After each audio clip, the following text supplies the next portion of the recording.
don't have any space for it. So don't even talk about that. And blocking the street may be an option, but who knows? Yeah, so, Careful. yeah. Maybe Bruce has got my. We are under siege with.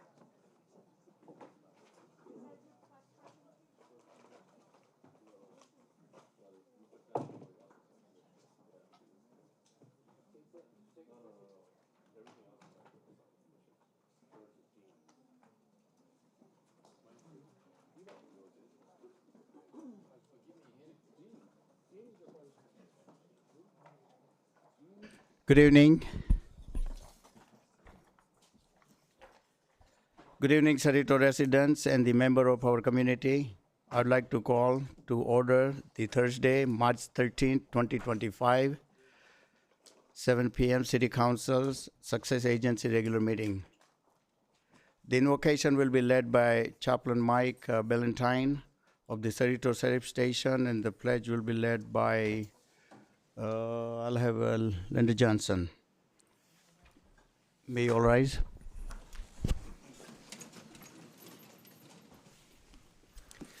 Mayor Pro Tem, City Council, again, it's my privilege to come before you today and ask God to come in here and bless our staff with wisdom and guidance. So would you all pray with me now? Heavenly Father, we come before you this evening with hearts full of gratitude as we gather for tonight's City Council meeting.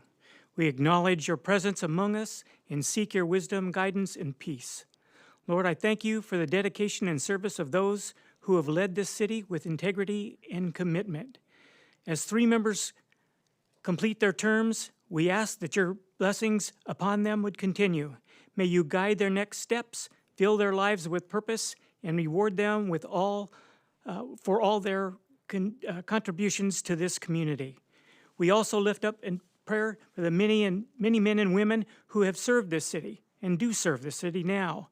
The Sheriff's Department, the Safety Department, the volunteers on patrol, which I'm so proud to be one of. Every city worker, every volunteer that dedicates themselves to the beauty, success, and safety of the city of Cerritos. Their hard work often goes unseen, but their impact is felt by all. May you bless them with strength, protection, and encouragement as they continue their mission to this community with excellence. Lord, for those who will continue to lead and for those stepping into new roles, we ask for your wisdom, discernment, and strength. May their decisions be just, their leadership be humble, and their hearts be filled with compassion for the people of Cerritos. Father, may this city be a place of unity, prosperity, and peace. Help us work together with respect, understanding, and shared vision for the common good. Let your love and righteousness guide every discussion and decision here tonight. May we commit this time together to you, into your hands, and we ask this all in Jesus' name. Amen. Please the flag. Put your right hand over your heart. Ready, begin. I pledge allegiance to the flag of the United States of America and to the republic for which it stands, one nation, under God, indivisible, with liberty and justice for all. Thank you all. Be seated.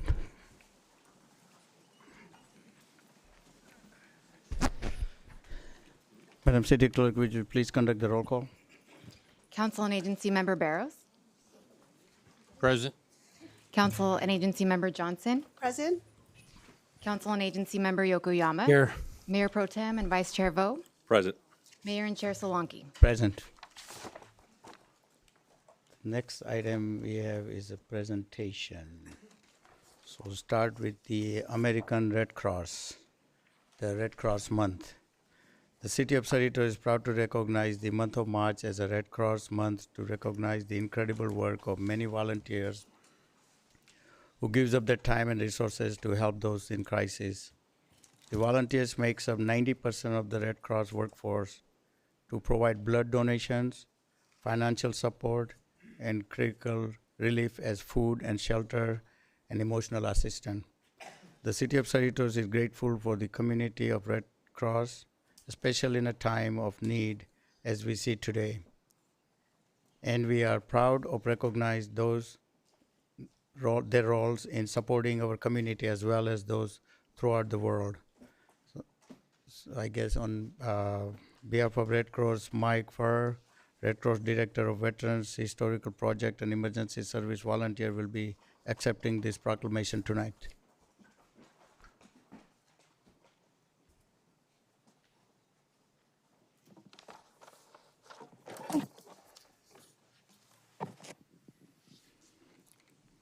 Welcome, good evening, and on behalf of City of Sarito, we'd like to present you the proclamation. Would you like to say anything? Sure. You know, we appreciate the city, you know, providing, okay. We appreciate the city letting us have this proclamation. It's something that we do every year in March with Red Cross Month. And I just want to thank you for all you do for not only the city, but for also for the Red Cross. Thank you. Thank you. Did you have someone else wanted to say something about Red Cross, or you want to say it now, or I could say it now, or I could say it during public. comments?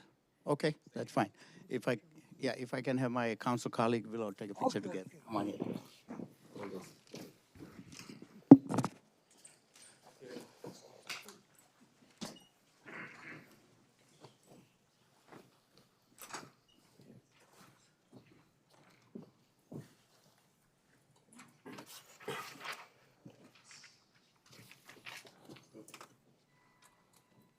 Ready for the city. Ready. 1, 2, 1, 2, 2, 1, 2, 3.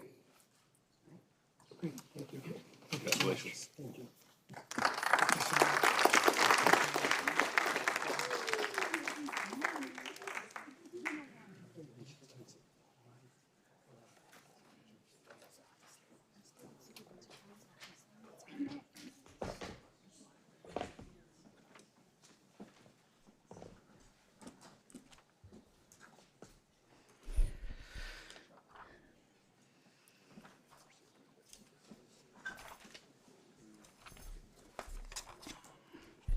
Okay, the next item is the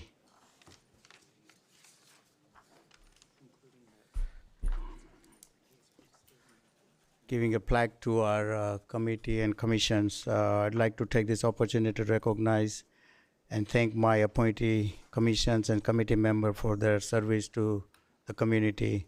I have Planning Commission, Bhavin Gandhi, Fine Arts and Historical Commission, Parimal Shah, Park and Recreation Commission, Pino Pathak, Property Preservation Commission, Lata Vasan, Community Safety Committee, Pinal Doshi and Eric Westphal, Blood Freedom Ring Committee, Daisy Mina Lagaska and Leah Nash.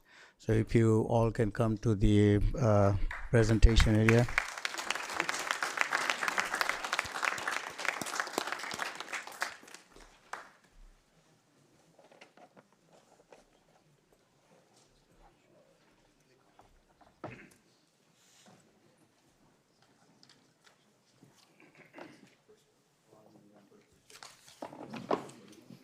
Thank you.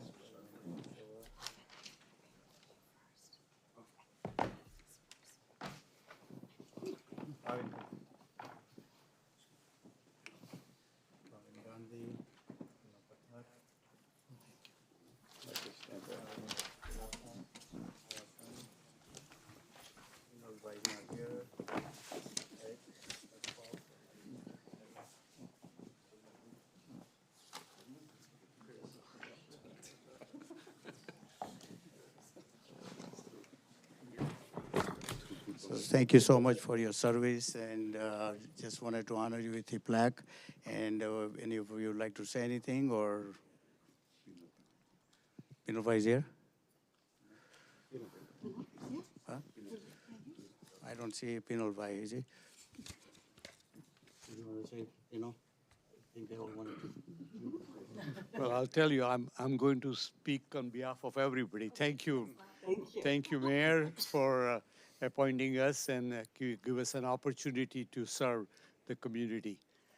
This is a beautiful community, especially in my area, Park and Recreation. It's a very important group because after work, everybody wants to go to park and have some recreation. So thank you very much. I appreciate it. Yeah. Everybody's good? All right. I just wanted to thank Naresh and the rest of the council members for having the trust in us and motivated us and inspired. I learned a lot after being a part of this. Thank you very much on behalf. Thank you, Bhavin. No? Well, thank you for the opportunity. I wanted to thank my wife who's here, without whom most of the stuff I do, I can't do. Okay, I guess I'll say it again. I'd like to thank my wife who's here because she's my biggest supporter and allows me to do all the things I do. Thank you to Naresh Bhai for making the appointment and allowing me to serve on the Planning Commission. I'd also like to acknowledge the staff. You guys have been very kind and very patient with me. So the city staff in general, and hopefully this is a small, well-deserved break for you, and we get to see you back in the council soon. Thank you all very much. Let's take one photo.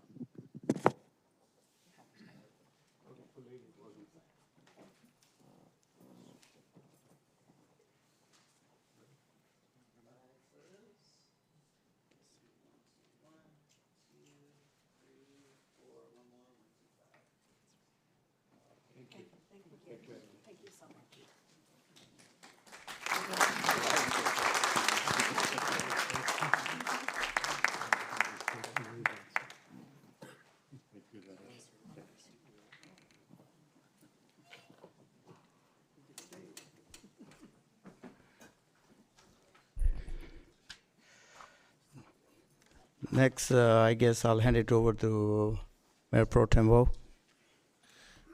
Thank you, Mayor, and it'll be my turn to honor my appointees and to thank them. Before I mention their names, I just want to say that I think I have the best appointees.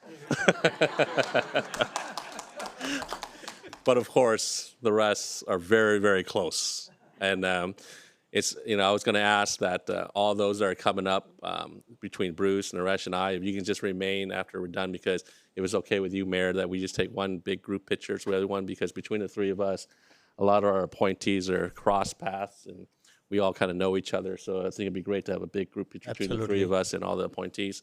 So if you, hopefully some of yours didn't leave yet, but so I want to thank the services that these appointees have provided to the community. One of the things I've always told them was that I wanted them to be independent of me. I wanted them to do the work for the people and never, ever to think that they were obligated to do what I thought they wanted them to do. And I know for a fact every single one of them had the best intentions every single time they voted, and also had the best perspective that they felt was the best for the city at the time. And I'm looking at all of them right here, and I have the utmost respect for every single one of you, because you stepped up when the city needed you, and you provided the service that's just so important for our community. And so with that, I'd like to invite up Planning Commissioner Carla Gilhide. Yes, go ahead, you can applaud. I don't know if he's here. I spoke to him yesterday. He said he was a little under the weather. So Fine Arts and Historic Commission, Matt Cobble, are you here? He's just walking in. Oh, there he is. Okay. I'll say usually you'll probably stand out. I didn't see you. And then Parks and Recs Commission, Steve Lin. Yes. Property Preservation Commission, Jeannie Jung, are you here? She might be stuck in traffic. She's coming from all the way downtown LA, so she might be stuck in traffic. Community Safety Committee, Habib Ali. Mel Cortez. Let Freedom Ring Committee, I don't think he's here. Something must have came up, but Sean Wang, I don't think, are you here, Sean? I don't see you inside. Okay. And then Melissa Snyder. Yes.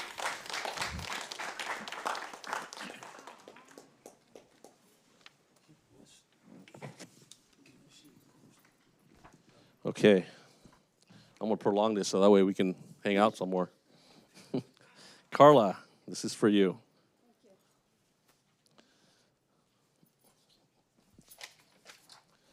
Matt, thank you.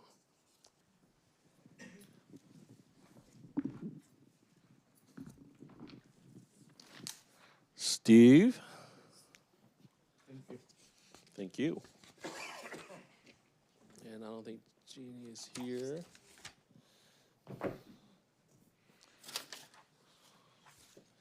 Mr. Ali. Mel.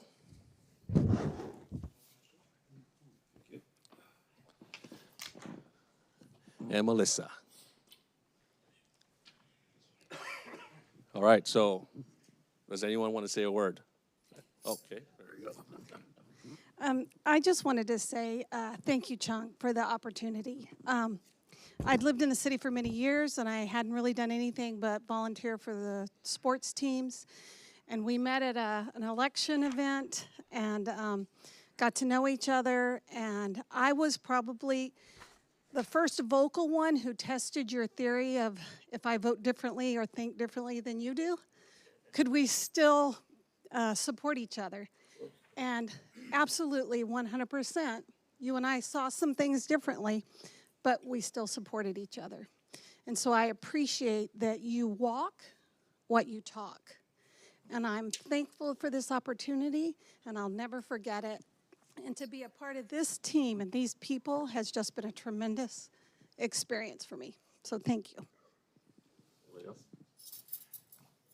First time I think we met was when Carol Chen appointed you to the Community Safety Committee. And you started quizzing me on what it would take to make it to the city council. Sure, it wasn't about the flavors of cookies? Nope, it wasn't cookies. It was about what it took to get on the city council. And to see where you've come along the way, you know. Well, thank you, Matt. You did just good. This is my first time after living in Cerritos over 30 years. And thank you for the chance, give me the opportunity to join the community service, and appreciate that he being stressed out that let us be independent and judgment to work with all the committee and the commissioner. Thank you for the opportunity. Thank you, Chung, for giving me the opportunity to serve on the city council, or I mean, not the council. a little forward thinking, maybe. Thank you for the opportunity, the city staff as well. It's been a pleasure to work aside from you, so thank you very much. Thank you, first of all, for appointing me to the safety committee. When he called me, he says, I want to appoint you. So, but we don't really talk to each other. I had just met him. Now he only calls me when he wants to go mountain biking. so it's good. He said, Mel, just the same what he said. Just do what you need to do. Don't ask me if you're going to vote yes or no, whatever you're going to do. So said, work in neighborhood watch, and I think I did. So thank you, and also thank you for safety manager, Daryl Evans, that was there all the time, and every time I called or showed up to the office, he was there, answering my questions, and also Captain Drew Strong for being there for the committee and helping us out. So it's been a pleasure serving the city, and I'm not stopping. I want to continue doing whatever I can, even if I'm not appointed to anything. I'll continue trying to do my best to help Cerritos. I just want to thank Chung so much for this opportunity. Ross Geller once said, we're on a break. So I hope that's going to resonate.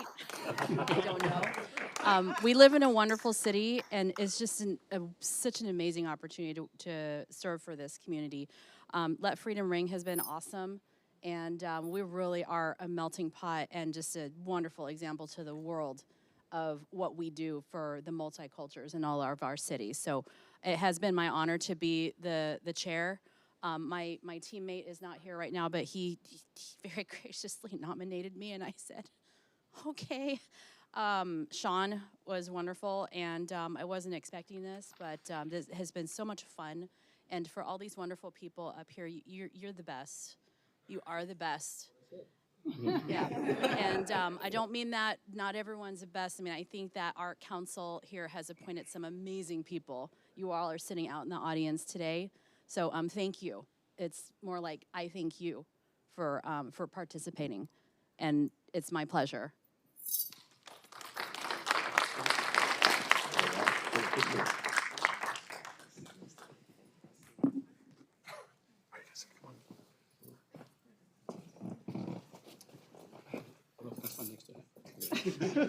Hey, Matt, you sit in front. I want to be taller. No, I want to be taller. You. Right, pose, ready, 1, 2, 1, 2, 1, 2, 3, 4, one more, 1, 2, 5. Thank you. Thank you.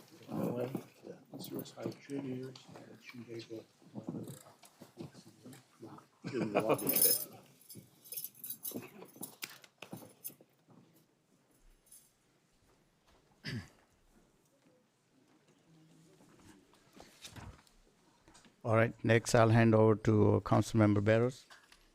Thank you, Mayor. It's been my pleasure to recognize these appointees. I'd like to point out first that 4 of them were appointed by Jim Edwards and have stayed on, ever since. It's something I asked them to do. I'm very, very pleased. I was able to really, it's more of an honor on my part to have them, serve. And like Chung, I want to point out that over all the years, I have never asked a member to vote a certain way. It's been important that we appoint people that have the ability to look at it, from their perspective and bring a point of view that we all need to hear. And one of my early appointees used to argue over things. And someone asked me why I allowed that to happen, because I pointed out that it's very important that we learn to, one, listen. And it may be that, one of us is really right or wrong, but the point is that there's something to learn in the process. I've been very pleased over the years to have had some very, very fine people. And I will challenge you about who has the best. There's been a lot of good people, that have served here.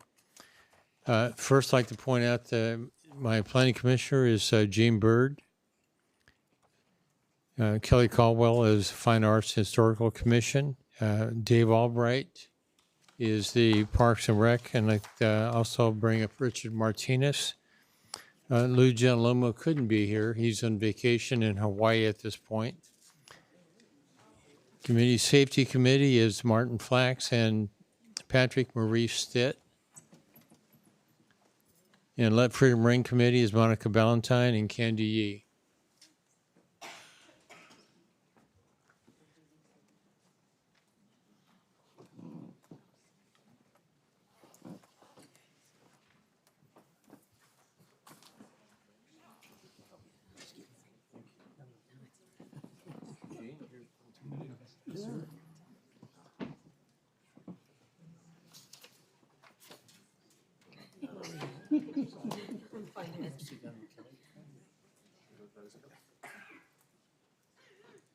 That's how far it went down. Dave?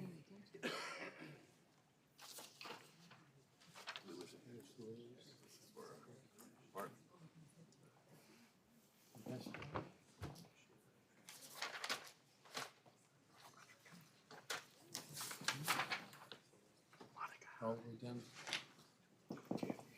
This goes down to Monica.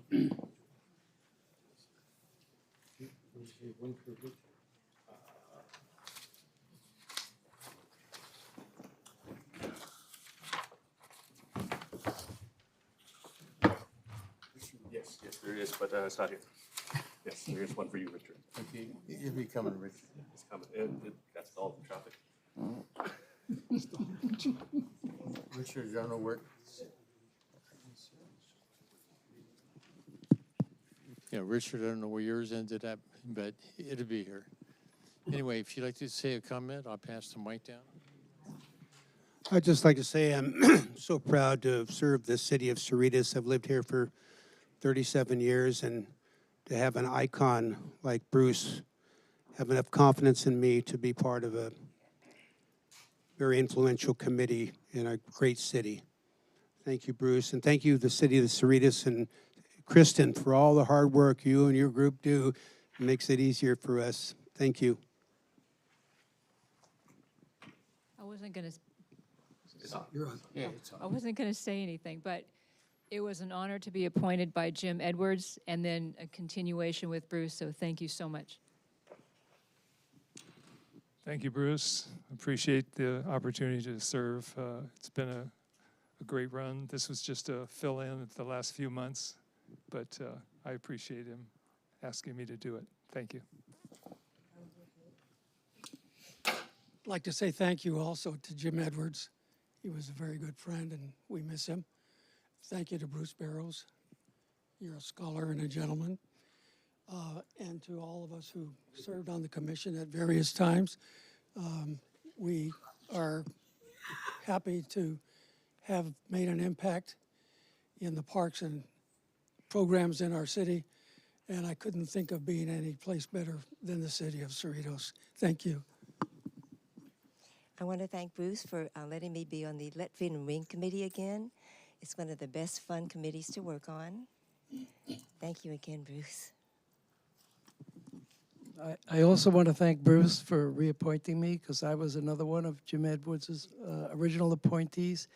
And it was an honor and a privilege to serve on the Safety Committee because working with Darrell Evans and the group, we instituted a lot of things recently to help fight the crime we have in the city. And I was glad to be part of it. Thank you. Thank you. I want to thank you, Ms. Barrows, for taking a chance on me with the Community Safety Committee, and I really appreciate serving for the community of Cerritos. I also want to thank the community safety staff and the city staff, Mr. Evans and Captain Strong. I learned a whole lot, and I'm looking forward to continue serving in the future. Hello.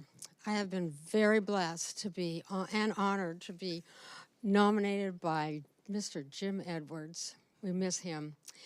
And then Bruce Barrows. What a guy. And I want to thank you, Bruce, for everything you've done for this city. And I want to thank my fellow Let Freedom Ring committee back there. I love you guys. Thank you. Okay. Wife should get a photo.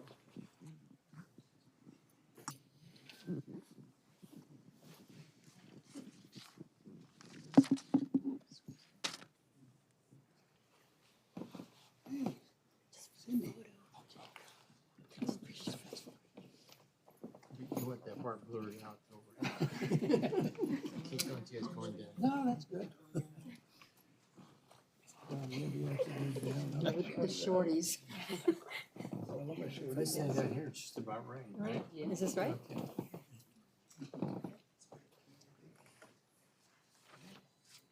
All right, who's ready? 1, 2, 1, 2, 3, 4, 5. If you all can just stay there, and I'd like to call all the other commissioner from Mr. Wu and myself, all can join for a photo op, please. Thank you for your service to the city. Long time. By the way, he's the guy that came through the appointment process. He filled out an application. Oh, okay. That's why. All right, we'll take a office for a big group photo. Oh, yeah. You have to step down all the way down here. Everybody try to step down over here. Everybody,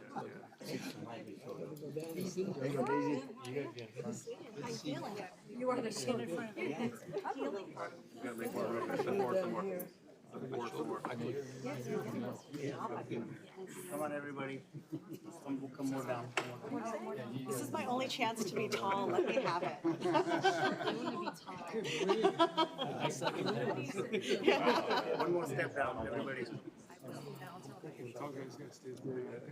Okay, Can be anywhere, you know, he'll be strong. How you doing? Matt, you see everybody? I thought Judy had come. All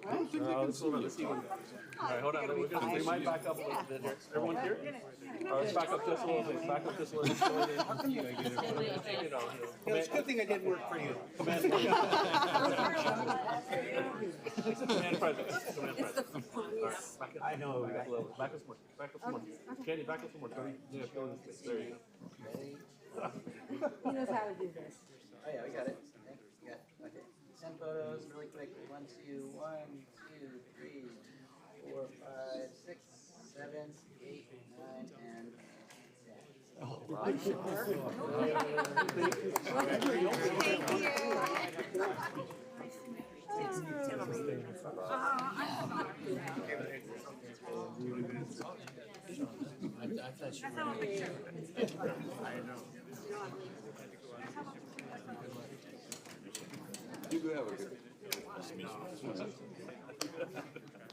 Everybody's good.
Okay, so we got item 5B. Later, not 5B, please. Mr. City Manager.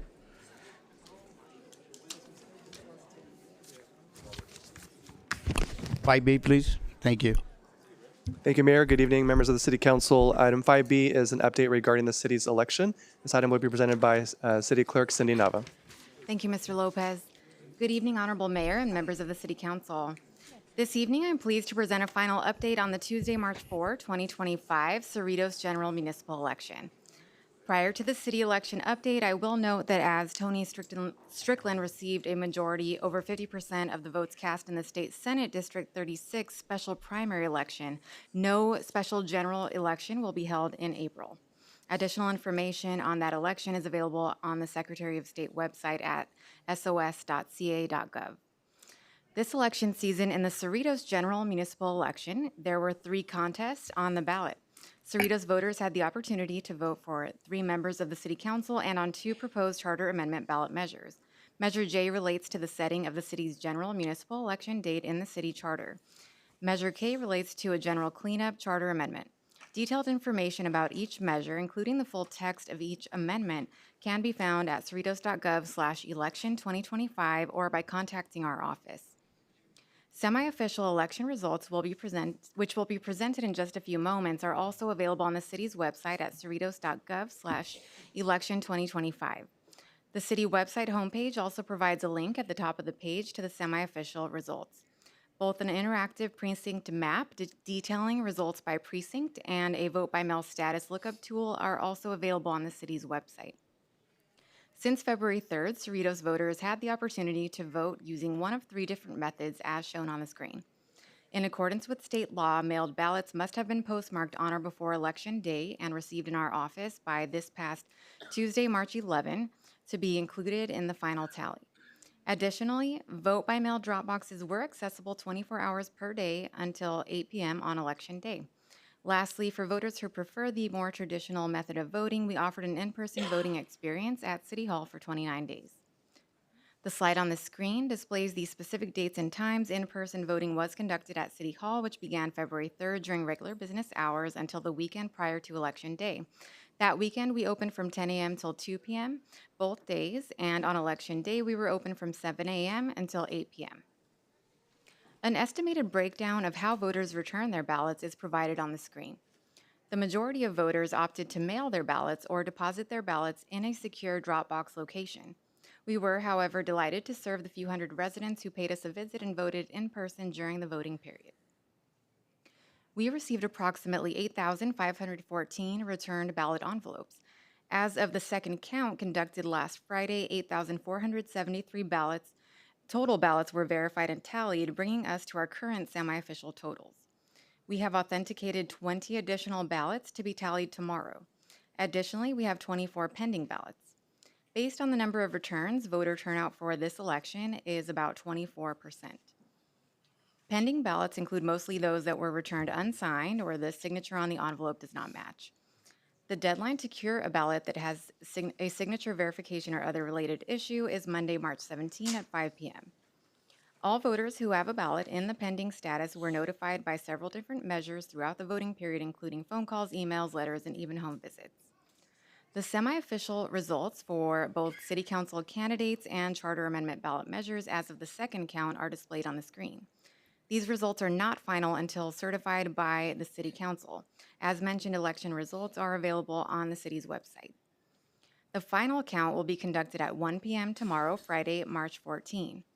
Tomorrow afternoon, the results of the final count will be posted on the city's website. The City Council is scheduled to certify election results next Wednesday, March 19, here in the City Council chamber at 7 p.m.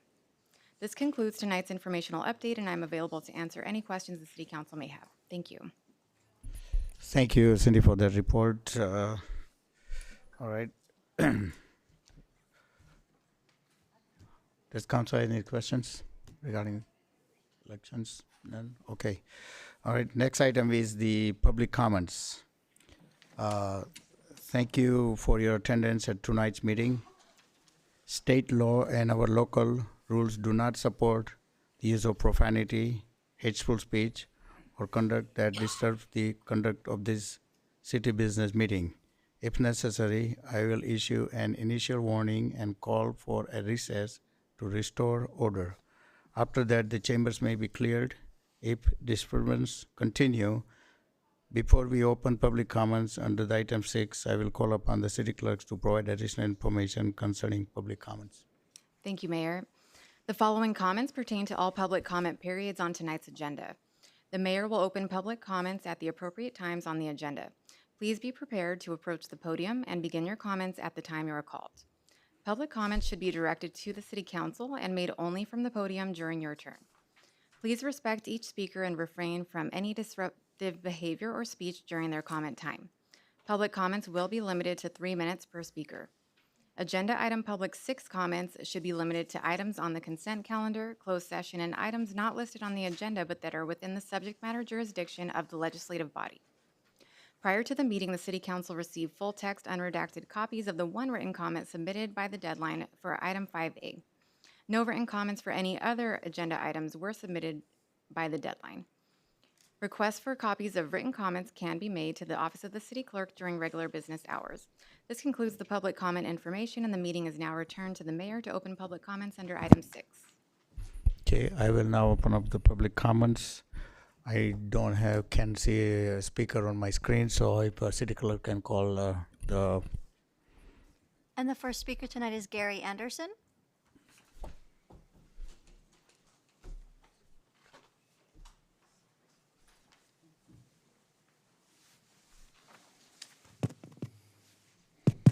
Just making sure. Good evening, Mayor, Vice Mayor, Council members. I'm with SBA, Public Information Officer with the Office of Disaster Recovery and Resilience Team. I was here just to let you guys know that we're here to support the community, anyone who is affected by the fires that might have relocated here because they've lost their residence, business, or whatever. We have extended the opportunity until the 31st of March for any assistance that someone might be seeking, because SBA is basically a low-interest loan where we offer money for homeowners, renters, businesses, nonprofits, and homeowners can borrow money up to a little over 2% just to help them to get back in to the residents, as most people don't have enough insurance to cover their restoration of rebuilding their home. So SBA offers the ability to offset that by borrowing money. That's also for renters that lost all their possessions in residents they were renting from. They can borrow money even if they were not insured. So they can borrow up to $100,000. Businesses can borrow up to $2 million, whether it's for the damage, physical damage in the LA County or economic, but the surrounding counties can only offer them economic damages only, due to the fact that they were on the outskirts and the only thing they were affected by was loss of business or people coming into their residence or of business to do business.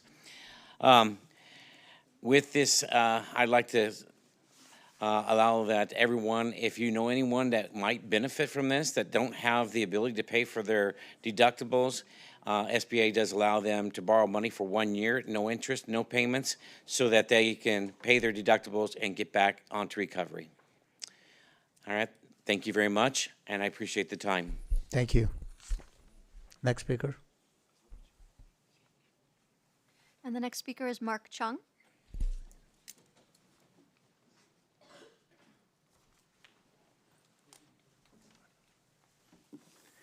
Your Honor, Mayor Solanke, Your Honor, Mayor Pro Tem Vo, City Council, City staff. My executive director, oh, by the way, my name's Mark Chung. I'm a past chairman of the American Red Cross Board, and we have words of gratitude to the City of Cerritos, City Council, and also Cerritos residents. We had an incredible disaster recovery operation, as you know, from the Eden Fire and the Pacific Palisades Fire. The City of Cerritos had last year provided support to American Red Cross as in many previous years. City of Cerritos residents also contributed privately, and there's a few Red Cross volunteers in this room. They contribute with their time and their efforts. As you know, 17,000 homes were destroyed. The American Red Cross spent $132 million and counting to support 87,000 people who they've assisted with sheltering, with all kinds of support, temporary housing, and replacement of their supplies. We also provided over 18,000 shelter nights. Some were sheltered in hotels, most of them were sheltered in our gymnasiums in Pasadena and so forth. Thus, this is the report that we like to give from the Red Cross, showing our gratitude for the support given by City Council, Mr. Mayor, and from the City of Cerritos residents who've contributed with their time and also with their donations. That's all I have. Thank you very much for this time. Thank you very much. Next speaker. And the next speaker is Deanna Allen.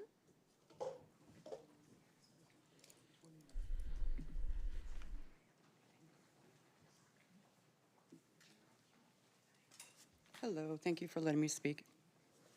I'm Deanna. I'm from Area B 25 across from Liberty Park, bound by South and 195th. I'm here to talk about the crime issues in our neighborhood. It appears that we are going to have to come up with an alternative solution that everyone can be happy with.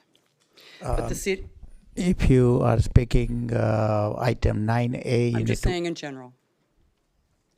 We're going to have to come up with an alternative solution. But And the that's city- in item 9A. If you can wait for 9A. I have a topic for 9A. This is crime in general. Okay. Okay?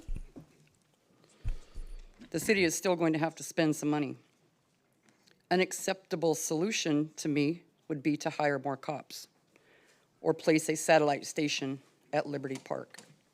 There's already a building there that you can utilize, or you could consider placing LPR cameras at both of our entrances at your expense.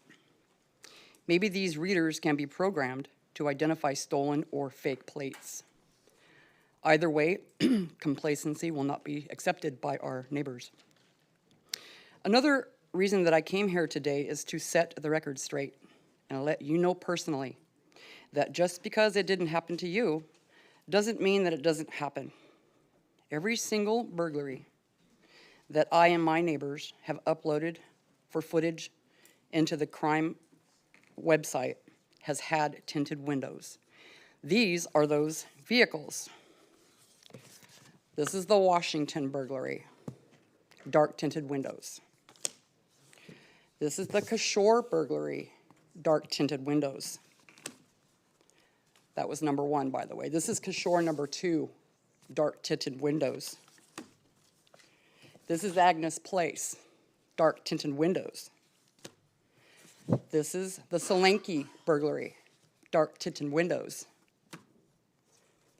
This is Ingrid burglary on Bingham, dark tinted windows. This is the Crisp burglary, dark tinted windows. This is a theft that went unreported because the victim was too scared to report it. They pulled up to my next door neighbor's yard while the gardener was in her backyard mowing her lawn and stole his equipment. Dark tinted windows.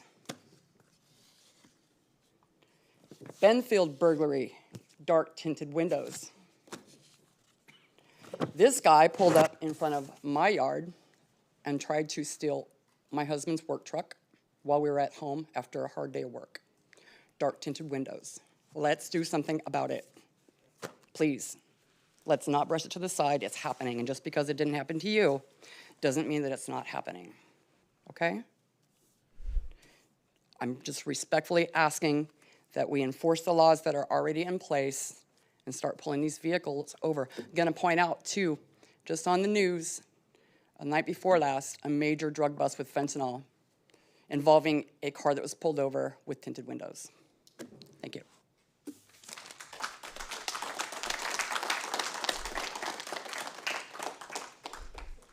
Next speaker. And the next speaker is Ciara Jazowitz.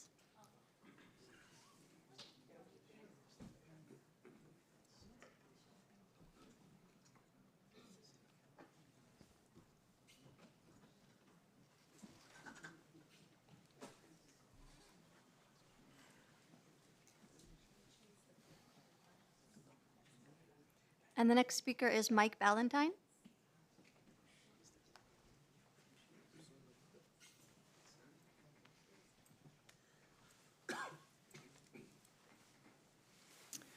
Tonight I come before you not as a person in uniform, but as a citizen of the city of Cerritos.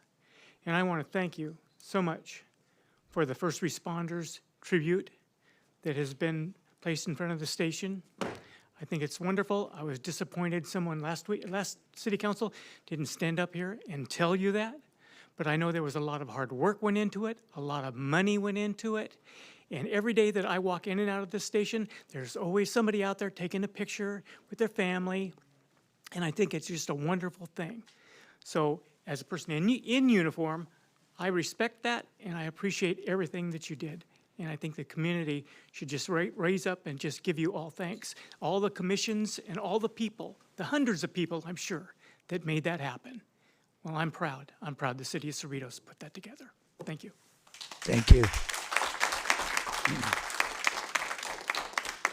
Next speaker. And the next speaker is Anthony Morrow.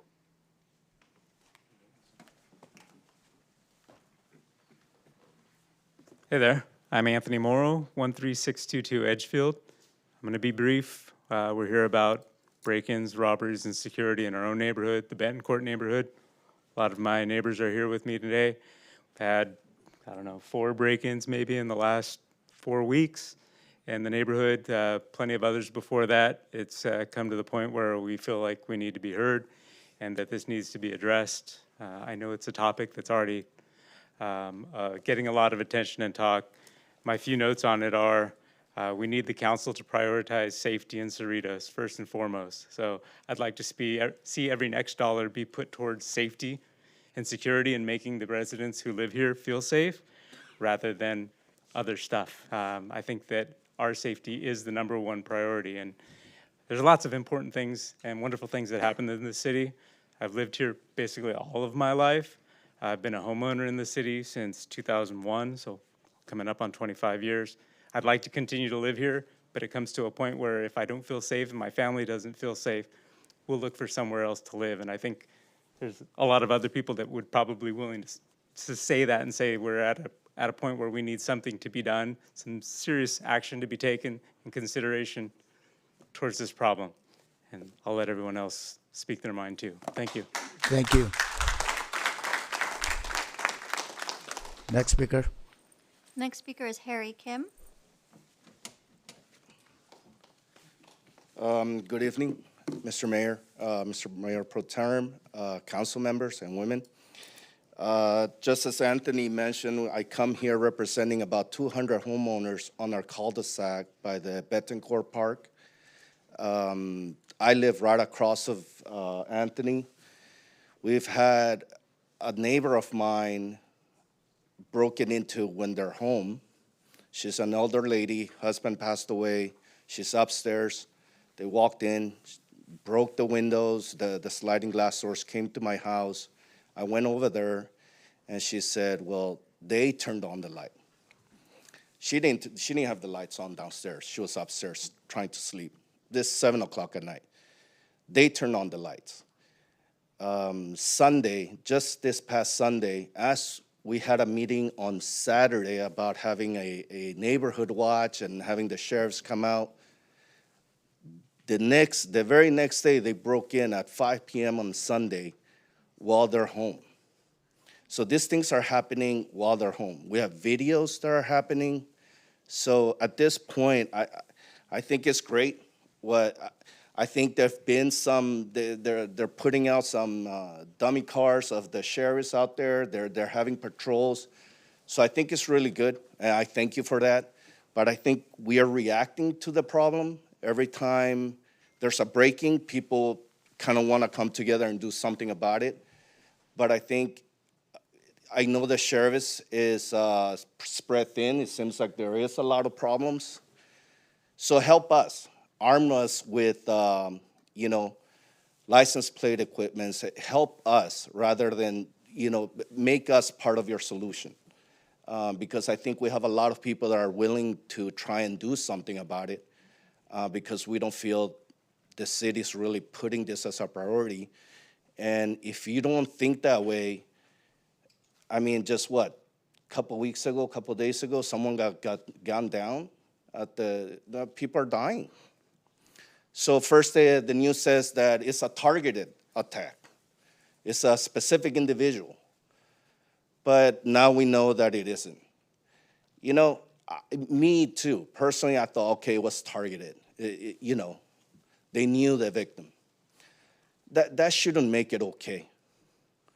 Whether they knew him or not, they shouldn't be able to gun down somebody at 12:30 p.m.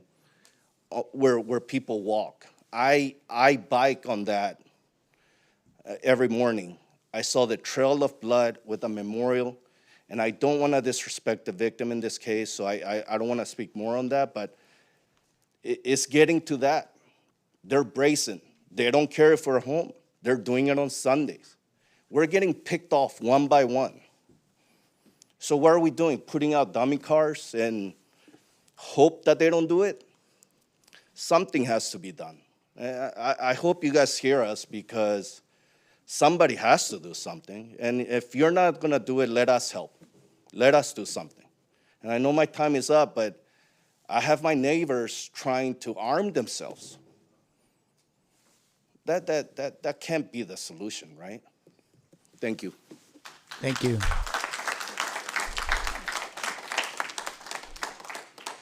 Next speaker. The next speaker is Linda Oyoung.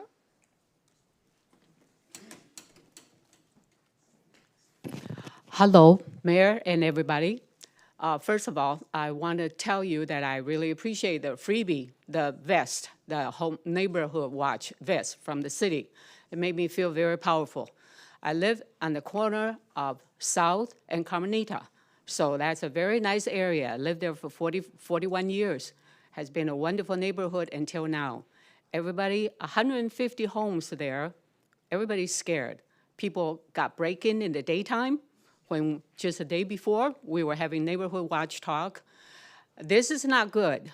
So we need help. We need more patrol. There's a problem. Please send more patrol, more quicker, be around. If we know it's dummy car, the bad guys also know it's a dummy car. We don't want to let them know that we're not doing anything, but we would really appreciate city have the sheriffs patrol more often, right across from McDonald's, South in Carmenita. It's nice little neighborhood, but it's not safe anymore. Everybody's scared. There are many people like us, just a single person living in there. Very scary. You don't want to be in that position. So please help us. And more patrol, more frequent, faster response. It's not okay to have the bad guy know that we're so vulnerable. They can come in on Sunday afternoon when everybody is supposed to be home. So this unfortunate neighbor is not home. They were gone 3 hours and they got break in, their house got broken into. It's not good. So please help us do something, okay? Thank you. Thank you. Next speaker. And the next speaker is Bella Pais.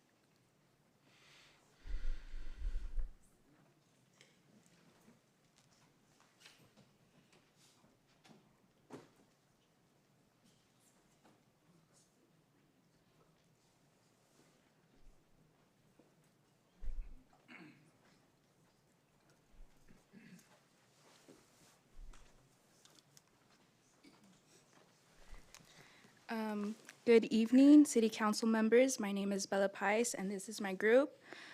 For one of our classes, we were assigned to do a CAP project, and we decided to focus on helping with the issue of homelessness.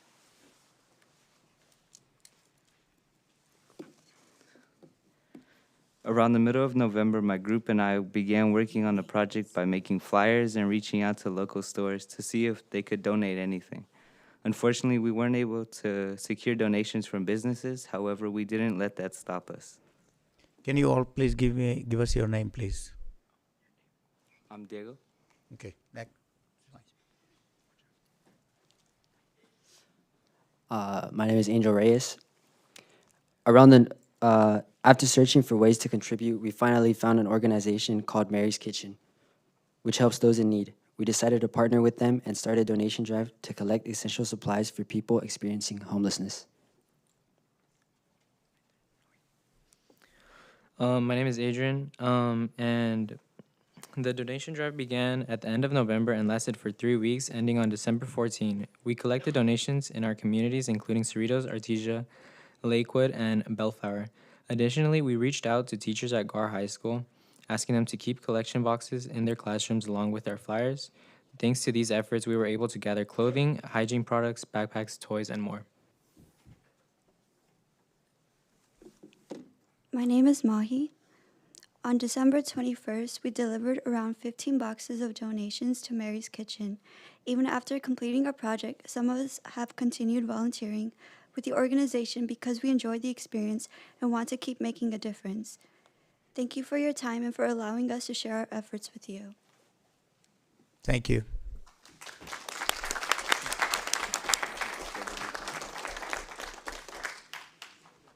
Those are the only names we have. If anyone else like to speak, can come forward. Seeing none, we'll close the public comments, bring it back. I do have a comment for our captain and Daryl. What kind of action are we taking for this neighborhood that having an issue with crimes? Thank you for the question, sir. So in regards to Edgefield Street, I think that's what they were referring to. There was an operation conducted on the 22nd of January where there's some surveillance done at that location on the 13,000 block, and one of the residents left, went to the store, had an incident there where their tires were deflated, came back, and their house was burglarized. But unbeknownst to the burglars, there's a surveillance team over there watching them. So we went ahead and apprehended those folks. There's 4 in custody for that. So that's what we've been doing. We're not that neighborhood's not had its back turned to it. We're doing stuff for that neighborhood. I know sometimes it doesn't feel like that, but we're out there, we're working, we're doing operations. It's not sometimes glamorous and everybody sees it and we make a big deal about it, but we are working. I do know that location. It's not being neglected. We're working over there. In addition to that, on February 27th, on the 18,000 block of Heather Avenue, we had another incident where there was a burglary that occurred that our airship, the helicopter, located the vehicle. We chased them into the south central part of LA and formed a containment and took a couple people into custody on that particular occasion as well. So burglaries are occurring. I'm watching the trend. They are trending downward in February slightly. Overall, from when we implemented our plans, we're about even or slightly below where we were year-to-date last year. When you factor in January to that, which was a really rough month with the fires and deployment over to the fires, I feel like the trajectory is on the downward slope at this point in time. It's just going to take some time. We've given it since November, December, January, February. Now we're into March. January, that month alone really hurt us bad. I'm very confident with all the efforts put forth by council and us in the Sheriff's Department, Public Safety, and the community members, most importantly, that we'll keep moving in the right direction. Well, we have had some success stories. We've made some arrests recently. We've obviously, I remind you guys that we made the arrest at the pharmacy in the past. We made one at the TGI Fridays over here where they broke in and stole some copper wire and things like that.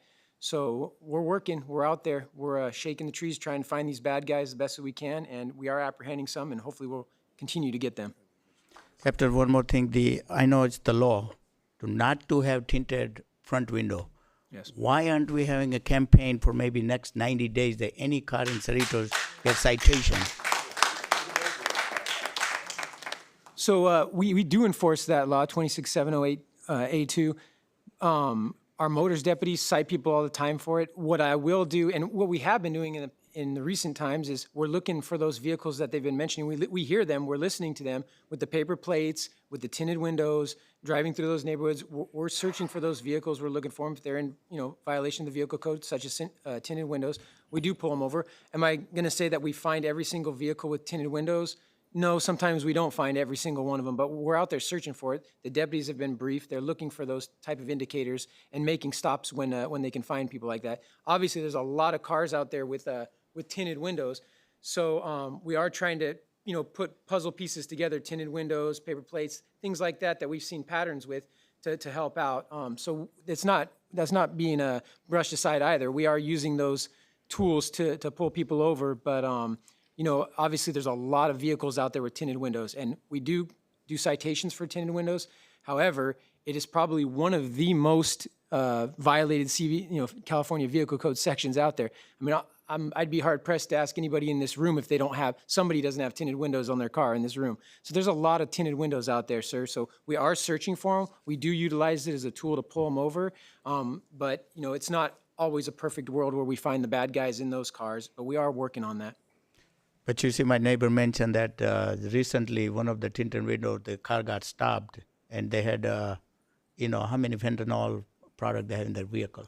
Yeah, absolutely, sir. And those kind of instances happen. That's how some vehicle stops occur with tinted windows, which lead to other things like burglary tools, apprehension of burglars sometimes as well. So there's a wide variety of ways that we utilize and tools that we use to initiate the stop and then move to the next step to do further investigation. But as far as the tinted windows go, we do enforce them. Our motors units are out there all the time. I know that they write citations for tinted windows on a regular basis. Obviously, I'll continue to urge them to do that and keep their eyes peeled and specifically focus on some of these areas, which we have in the past, but even more so in the future for tinted windows across the street from Liberty Park and even on Edgefield, where they're having the issues over there as well, and the rest of parts of the city that are having some issues as well. Thank you. John, you have a question? Yep. Mr. Mayor, may I respond to the captain? No, public comments is closed. I'm sorry. Thank you, Mayor. So I just want to just respond to some of the comments that, asking the council to hear your voice. We've been hearing your voice for almost every council meeting because we know what's happening out there. I've said it before, and I'll say it again. Our Sheriff's Department, we contract them, and they are the ones that provide patrols here. The folks that actually provide the budget to hire more sheriff's deputies is the County Board of Supervisors. And the County Board of Supervisors also dictate how many academy classes based on the budget. So just recently, the mayor didn't mention this, but he just sent a letter to the Board of Supervisors requesting them to hire more sheriff's deputies, to have more. So we're listening, we hear you, and we're doing everything that we can at a council level to encourage the Board of Supervisors to do more for not just our community, but the county in general, because this is not a Cerritos problem. This is a countywide, and I've said it before, it's a statewide problem. And what we can only do is what we can locally, and we are doing it. We request more deputies to be hired. We request more retention. We request more benefits for these sheriff's deputies so they don't leave the county sheriff's department to go work for municipalities like other cities that have those benefits and incentives. And so we're doing that. And just recently, the city manager shared a story with me where he just met, he just had a conference or a meeting with the sheriff and talked about rates and stuff. And our city was brought up numerous times about our safety deployment. And other cities were saying, well, how come we don't have that in our city?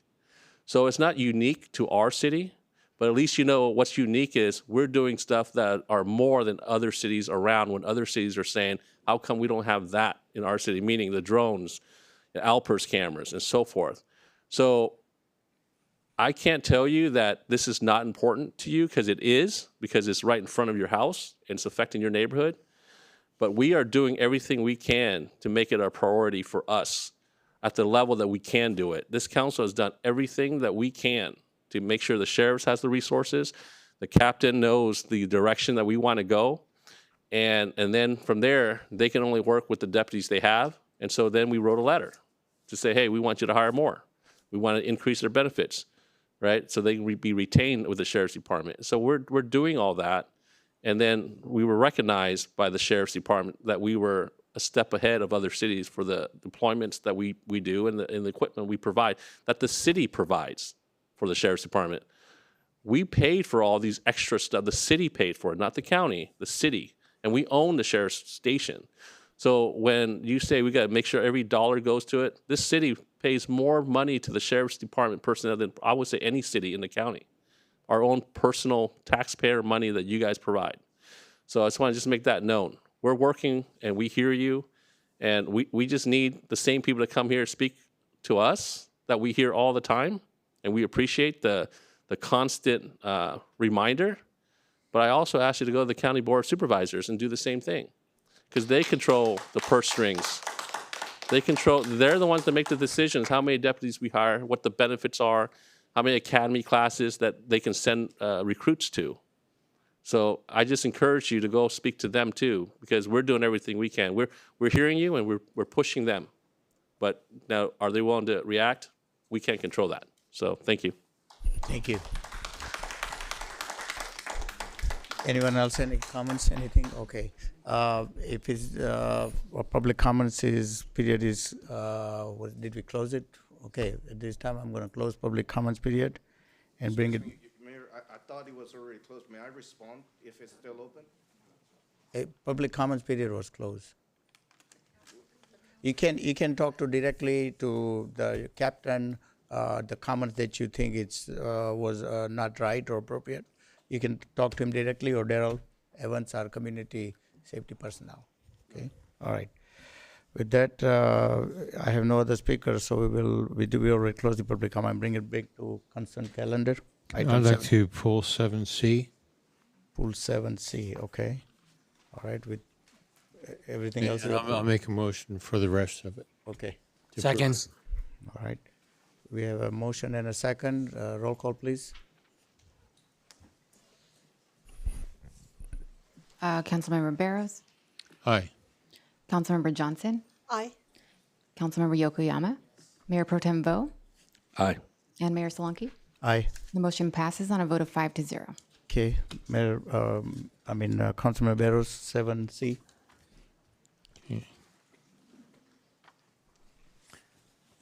I have two questions. The first one's a very modest one, but on page 14, it's under the title of 21.0 notices. Is there a reason why we're including Rutan and Tucker, since they're no longer our attorneys? At the time that the contract was drafted, and the negotiations were conducted by Rutan and Tucker, and so they were included as well as your current city attorney, and that's why they were left there. That can be omitted to the extent that you want to do so, and we would continue to move forward. If this contract is executed, it would be brought to our office instead. Okay, I mean, I understand why you're on it, in your firm. But, I'm just thinking something down the road, a year or so or two from now, if something came up, it's appropriate to go to you and your firm. Correct. And I just question why we'd have a firm that's no longer tied to the city, to be noticed, at that time. We will omit that and get that deleted That's upon if execution. council concurs, So- right? Correct. Okay. And then my real question, there's a little bit of history involved, but give me a second here to turn the page.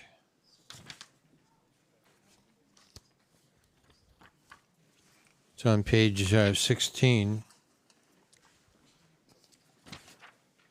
And it deals with item 23.16, provisions required by law deemed inserted. I question why we would have a clause that if there's a dispute over something, or even unknown to us, but if the other party decides to go to Sacramento and have something inserted in it that would change this contract, unbeknownst to us. To me, having this in here opens a door that exposed us to, a lesser use of the properties than is based on the fact that in the past, ABC has done this, to us. That I would prefer to have this whole clause taken out.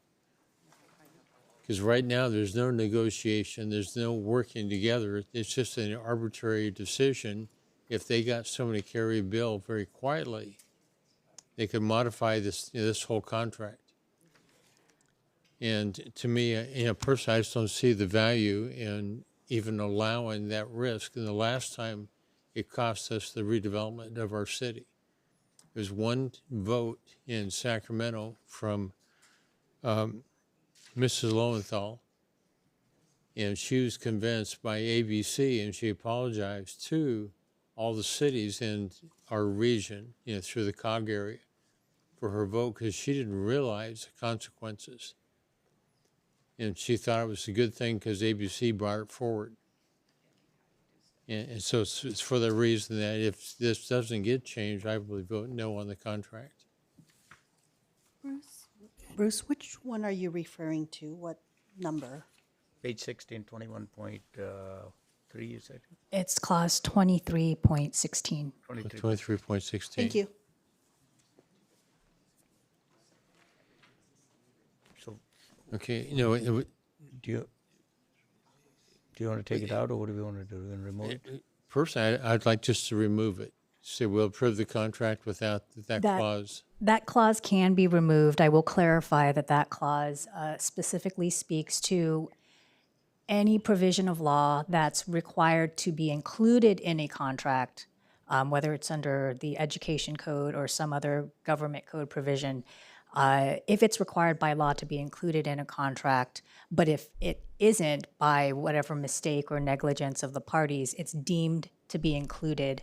It's not necessarily the same as if somebody passes a law that is made applicable to the school district or to a city, then we as parties are bound to follow that law. It's a little bit different.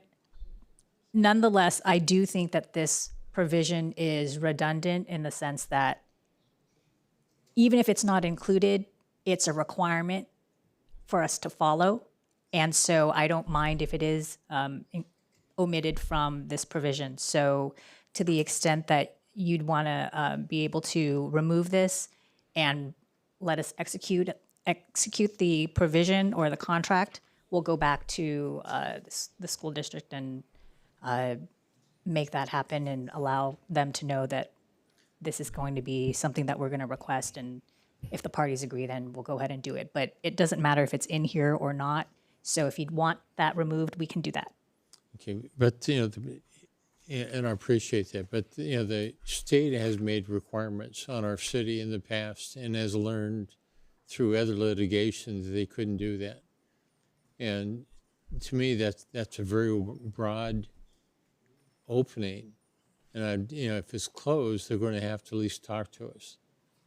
And I'd rather negotiate from a position that, even though I won't be here, it's going to be the council, whatever time that happens. But I'd rather have, even a legislator It doesn't matter who's, working on it, but it would have to come back to us to have a discussion. And this one just says, if something's passed somewhere, we have to accept it. And I'd rather us not leave that open. Understood. Thank you. I'll make a motion to, go ahead. Thank you, Bruce. I have some questions and comments too. What's the current practice right now that we have with the district? What's the agreement right now that we have with them? We do have an agreement that's been in place for a number of decades that we're currently operating under. It is quite an old agreement and doesn't include a lot of the clauses that are in this new agreement that are benefit to the city and the district, especially as it relates to insurance requirements and indemnities. We are currently operating under an agreement. I can defer to staff on specifics if Thank you'd you. like. Just so the public knows that we're talking about APC, USD, and the City of Cerritos joint use of facilities agreement. I don't think that was you said 7C, but just in case those in the audience understand what we're talking about. So, so we're operating under the agreement that's been around agreed upon for years. What's the practice? Are we following the rules? Are they following the rules that we currently have right now? What's the current practice based on the contract? We do have a process in which we jointly meet to discuss use of our respective facilities. The city uses certain school district sites for recreation programs. Likewise, the school district does use some of our city facilities for school athletic programs. So our staff do meet and cooperate to review schedules and then schedule the facilities accordingly. I can defer to staff for any specifics, but that's broadly how we're using it. Okay. And I know it's written in here, but maybe those who didn't read it, what did we provide to the district in regards to facilities years ago, in regards to certain buildings and facilities? The city and the redevelopment agency did build several facilities in years past. Off the top of my head, those include the stadium at Gar High School, a couple of the community gyms, including one of them at Cerritos and the Whitney Gym, among others. And I can defer to staff for additional if you'd like. So the city paid for those facilities for them to be built so they can be used as a community facility, joint use between this district and the city. That was the purpose, right? That was the intent, And the source of payment came from the city. From the redevelopment agency. Yes. Okay. And then also, based on the agreement here, I'm looking at some of the facilities, what they use and what we use. We obviously provide more facilities for them to use compared to us using their facilities. And in some of those facilities, the school district isn't here, but like for example, Cerritos High School, the gym that we built for them, they want to change the hours of our use. And do you know if they charge for use of their facilities during those times? I mean, just for the public, not for us, but do we know if the school district charges to rent out their facilities or fees to use their facilities, not including the city? I'd like to defer to Samir Patel from our Recreation Services Division to help answer that question. Well, I see Cecilia Pizza say yes. She knows. Thank you for the question. Yes, they do hold outside tournaments, jiu-jitsu tournaments, stuff of that nature, and they do charge to use those facilities. Okay. So thank you for that, because I don't know. So the question, the reason I asked that, and now with that information, it makes me understand a little bit more. I noticed that the facilities that we provide to them, during those use, we're charging the community a fee if they use it, if they're residence free. But for example, the golf course specifically, I know we're providing them from 2 to 5. That's 3 hours, I believe, right, of use. How many golfers golf tee times do we have per hour? Is it every 15 minutes? Thank you for the question. Correct, every 15 minutes. Up to 4 people, right? Correct. And so what's the math in regards to lost? Because when we provide, let's say they have a tournament or they have a game or a competition, do they book the whole entire time, or how does that work? No, we do reserve them some tee times, and we do also reserve them a few of the bays in the range, but they don't monopolize the golf course during that time. So I guess, like, how much of that is there a charge to the group, or do we just let them, part of this agreement, they just use it? Currently, with the current agreement, there is no charge. But with the new agreement, we would be recouping some of those costs through maintenance. For maintenance. Yes, correct. So they won't be charged for the use of it still, like a fee, like per golfer type of thing, like we would charge if we provide that tee time to the public. No, yes, that would, they would just be allocated those bays or those tee times. They would not be charged. Okay. All right. All right. Thank you for that. That helps me understand it better. Thank you. Okay, anything else? Okay, so you have a motion, Bruce, with correction? I'm going to make one more comment. In the future, for negotiations, we do have an appointee to the ABC Unified School District. I'd like to ask that, we do have that person, whoever it's going to be, for the next council, to be included. Yeah, because I understand that, that didn't happen, but I think it's a very important process.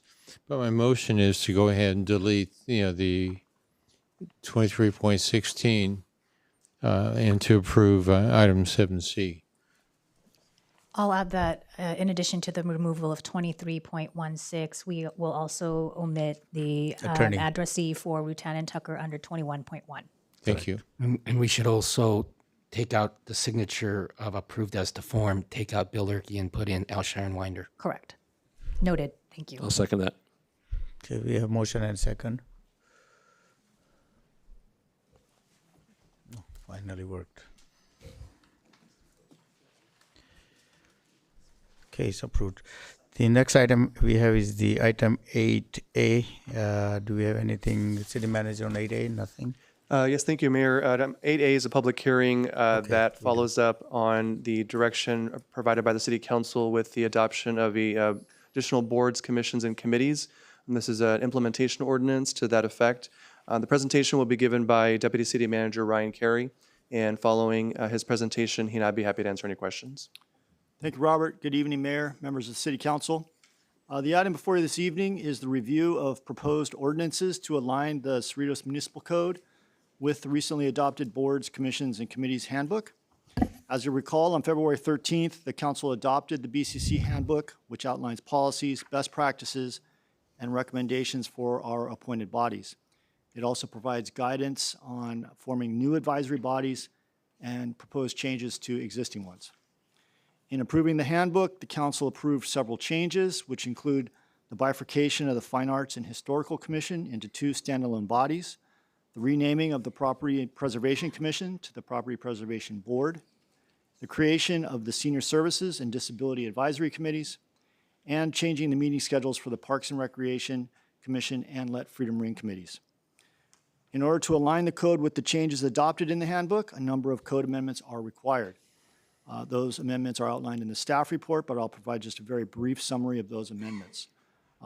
They include establishing the Fine Arts Commission as a standalone body within Chapter 2.17, amending sections of 2.18 to adjust the meeting schedules for the Parks and Recreation Commission, establishing Chapter 2.19 to clarify the duties of the Property Preservation Board, establishing Chapters 2.44 through 2.48 to memorialize the Community Safety, Disability Advisory, Historical, Let Freedom Ring, and Senior Services Committees, amending Chapter 6.2 to reflect the renaming of the Property Preservation Commission, and deleting portions of Section 22.94 in order to eliminate redundancies relating to the Fine Arts Commission.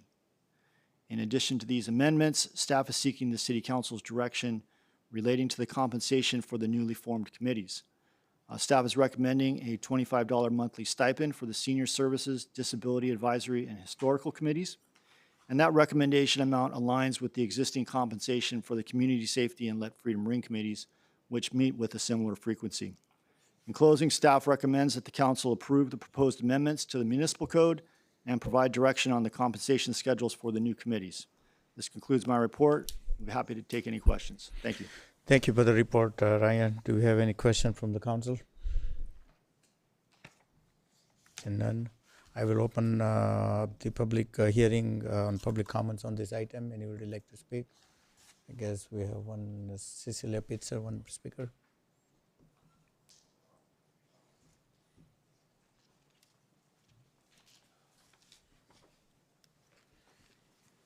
Hello, this is even shorter than my previous things. I'm here again regarding action involving the recently adopted BCC handbook. First, I want to once again state that changing the property preservation category from commission to board does not reflect its functions. A board is defined as an official group of persons who direct or supervise some activity, while a commission is defined as a group of persons authoritatively charged with particular functions. The latter more accurately describes what property preservation does. Actually, board better applies to the planning commission. However, I do not recommend that either. But bottom line, both bodies need to have the same label. At your last meeting, I asked whether bodies that meet less than on a monthly basis, excuse me, actually get paid based on 12 months. I did not receive an answer. For example, if the group meets just 4 times a year and the compensation is stated as $25 a month, would they get $300 for the year or $100? And I hope you can give me an answer this time. I also want to reference the proposed amendments to the city code, specifically section 2.19.040, addressing absences of property preservation members. It specifically describes the number of unexcused absences at which point a member would be removed. The 2 conditions really mean the same thing. The 3 consecutive meetings, 1 is fine and suffices. The 5 out of 6 is redundant with that. If someone misses 5 out of 6 meetings, they would have had to have missed 3 consecutives. Do the math. Would this apply to all the other bodies, particularly those that meet on a monthly basis? What about those that meet only 4 or 6 times a year? Clearly, their removal requirements would need to be different. Along with this goes section 1.11-C of the handbook. It describes removal for all bodies and is not the same as the specific one for property preservation. Is there any place else in the description of these proposed amendments to the city code that specifically describes what I have addressed for the other commissions and committees? It seems like 2 different things are being said. The descriptions for removal regarding absences are inconsistent and conflict with each other. Consequently, section 2.19.040 should not be included in your consideration this evening, and the area of the handbook should also be revised by those who will serve on the council as of March 27th. So can you give me a couple of answers on that at this point? About the amount that would be paid and the conflict of under what circumstances somebody could be removed and it would apply differently? Is the PPC being whatever focused on? What about planning, which I know meets monthly, and I forget the third one that meets on a really regular basis? Can't say 3 consecutive meetings for those, because that could mean they basically only came once in the entire year, and of course that would be ridiculous. They shouldn't be on. Ryan, can you answer that $25 question first? Yes, yes, sir. Right now, the current practice is for the commissioners to be paid on a monthly basis. So if they meet 4 times a year or 12 times a year, they would still get paid on a monthly basis. So even if they only meet 4 times a year, they get 12 times whatever this monthly stipend is? Yes, he's saying yes. Is that something new? Because when I was on the safety committee, I remember it was just for the month that you met. Did that change? My understanding is that it's on a monthly basis right now. No, I don't think so. Wait, so is it or not, or is just your understanding? That's my understanding. Okay. Yes, sir. Okay. I don't know, Robert. Do you have? Because I remember when I was on the safety committee, it was when you met, you would get the stipend. Right, there you go. Okay, so that's why I'm asking. Has it always been like that, or? As long as I've been on it for Okay. 5 years. So you get $300? No, you get. I get $25. That's not happening. Times 12. Okay, all right. So, Okay, 25 times Robert, 12. I'm just wondering why. Who would know about that? Our staff has confirmed that is the practice currently. So it's $25 regardless whether you attend or you don't attend. You get $300. 25 times 12. 12. Yeah. Okay. Well, I just want to know. Okay.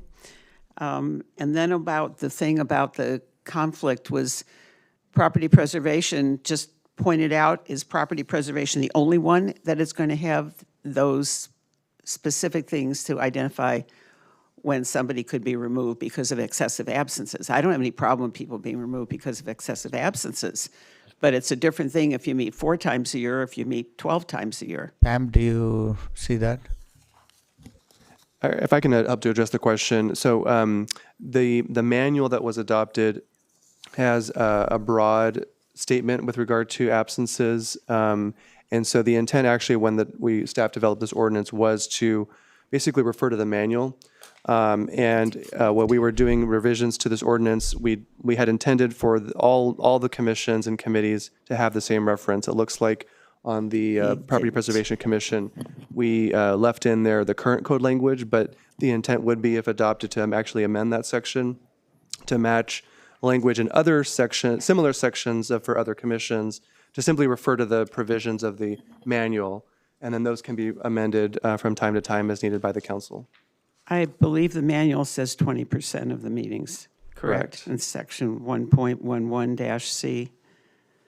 And so the other commission and committee sections that are in the draft ordinance do reference the manual rather than having a specific standard. So our recommendation would be, if the council does adopt the ordinance this evening, would be to amend the section that was referenced for the Property Preservation Board to also reference the manual. Well, but they're two different things. The manual says 20%, and this has all these specifics about 3 consecutive, 5 out of 6, whereas that doesn't seem to apply to any of the other committees or commissions. So I just want to, because it's different. If you meet 4 times a year, it's got to be a lot different than if you meet 12 times a year. Yeah. Let me see if I can shed shed some light on that.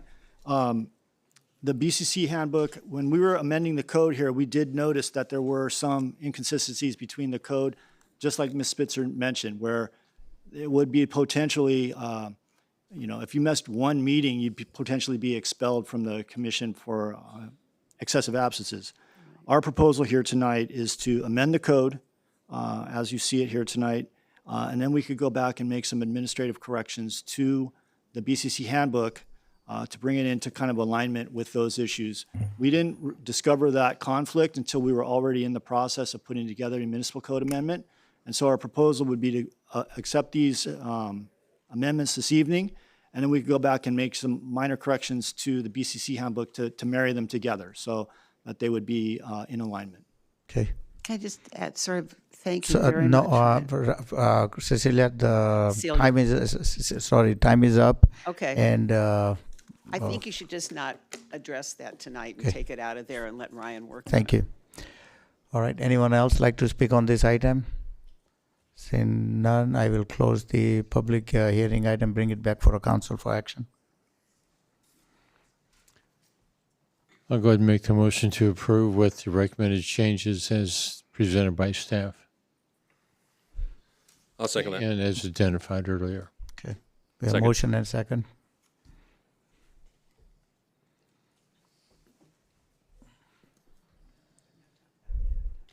Okay.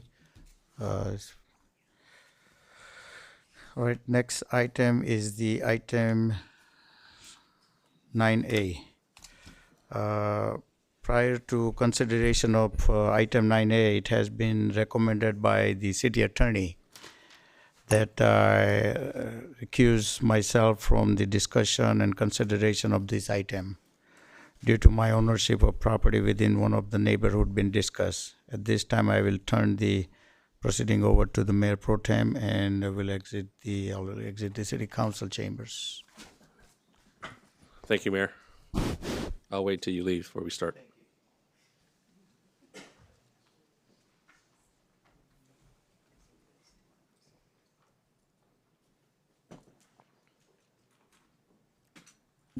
All right, with that, City Manager, you have the report? 9A? I'll go ahead and clarify that this item is being brought before you based on the fact that at the last council meeting, when we did discuss the street closures, the mayor did have a conflict of interest because he lives in one of the neighborhoods there and should have recused himself from the agenda item prior to it even being addressed like he is today. And it is the remission of our actions, and we, the city staff, as well as I, should have counseled him to do that prior to the start of the staff report. So we apologize for having to address that issue now rather than at the last meeting. Nonetheless, there is additional new information that was brought forth at this council meeting based on the direction and the request from the council at the last hearing, so we will be presenting that. Thank you, Ms. Lee, and Mayor Pro Tem, members of the City Council. Item 9A does follow up on discussion that has occurred as it relates to potential closures of individual streets accessing neighborhoods within the city.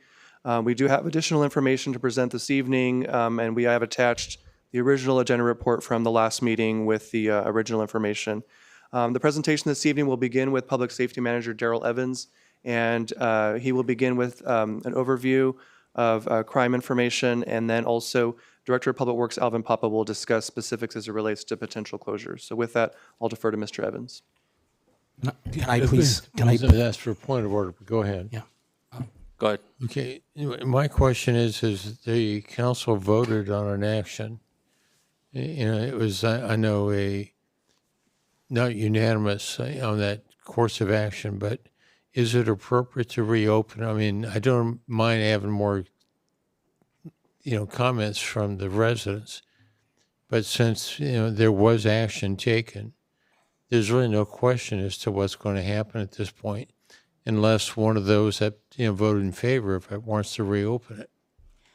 This isn't necessarily a reconsideration of the same action that was taken at the last council meeting, because there is new information related to a traffic study, as well as some opposition from those that live within the neighborhood. We are bringing this item back. We are reconsidering it in the sense that it is the same topic, but there is new information. So it does not necessarily need to be reconsidered by the majority who voted on it last time. Part of that is that there was direction from the council to request reaching out to JPIA, which we have done, as well as to understand from the residents who live within that neighborhood as part of a more comprehensive survey about those street closures. And we have provided further information as part of tonight's presentation. So therefore, I don't believe that we do need to do a reconsideration because of the new information that's being provided. I do think that it should be considered with all of the information that has been presented to the council from last meeting as well as this meeting. The reason why I was asking, because, to me, it's inappropriate as a reconsideration, but as a update, I understand that. But, I was a little confused when I read it as to what our direction was. But Pam, thank you for your explanation. Yes, so if I could please comment. I was troubled at the last meeting, near the end of the meeting, when it was stated by the city attorney that Mayor Solanke was not allowed to vote, and he needed to not vote, and she didn't know that he lived in the neighborhood, and what happened is we had an illegal meeting on that agenda item. We had an illegal meeting on that agenda item. We are subject to liability for letting that decision happen, and this city is subject to liability, pretending that we can just move on from the vote that was made by the council during that illegal agenda item, that illegal meeting. We have to fix it. We have to do what we can to fix it. What happened at that meeting with one of the members of this city council living in that neighborhood, living in one of the neighborhoods that was discussed during that agenda item, living within the 500-foot radius of the neighborhoods that were at issue in that agenda item, which we always investigate and make sure our commissioners and our city council members do not violate for items relating to, for example, residential projects and commercial projects, for example, in the Planning Commission or the City Council. We always scrutinize the addresses of the commissioners and the city council members, and if they live within 500 feet of the areas being discussed, they have to recuse themselves for the entirety of the hearing, the entirety of the meeting of that agenda item. Because the street closure item that was heard on February 27 implicates the Political Reform Act, it implicates FPPC regulations, it implicates the Brown Act. It implicates the ethical fiduciary duties of this city council to have a fair hearing on matters that affect our residents and not improperly have a hearing, not have a legal hearing. So just like once it was determined and found out by our city attorney that one of our council members lives in the neighborhood, lives within 500 feet of the neighborhood, he's gone from the meeting. He cannot be here for any of the meeting. That's what should have happened on February 27. We're admitting it to the public, we're admitting it to the residents. So what happened on February 27 was an illegal meeting. Everything that came out of that illegal meeting has to be considered null and void. It has to be wiped away, and we have to have that meeting, that agenda item, held. If we were to hold it again, we have to hold it legally in compliance with the Political Reform Act, in compliance with the FPPC regulations, and compliance with the Brown Act. So today's agenda item is fruit of the poisonous tree. This agenda item refers to the February 27 meeting. It refers to the direction given by council at the council at that February 27 meeting. I remember that meeting. I remember the mayor having participated. He just didn't sit there. He participated in the discussion. He had strong opinions. He influenced the motion that was made by Councilmember Johnson. She changed her motion based on his comments, and then we voted on that motion. And only at that time, at the very end of the item, is when the city attorney realized that we were acting improperly and unethically and illegally, and she advised him not to vote at the very end. What should have happened is we should have taken a recess, and then we should have figured out what did we do wrong, and we should have fixed it that night. We didn't. But I was troubled, and I contacted the city attorney the next morning, February 28, and I asked her about my concerns about the illegality of the meeting. And I was surprised when this agenda report came out that it didn't discuss any of these issues, and we're just acting like nothing illegal happened. And all of you residents and the residents out there and the public out there deserve for this city council to act legally, ethically, in compliance with the laws that we're supposed to follow. We're supposed to be transparent. And when I got this agenda report, one thing that stood out to me is that it was not initiated by or reviewed by the city attorney. So she didn't see this before it was published. I asked her, and she told me she was not asked to review it. So she's doing at the start of the meeting what she's supposed to do as our city attorney.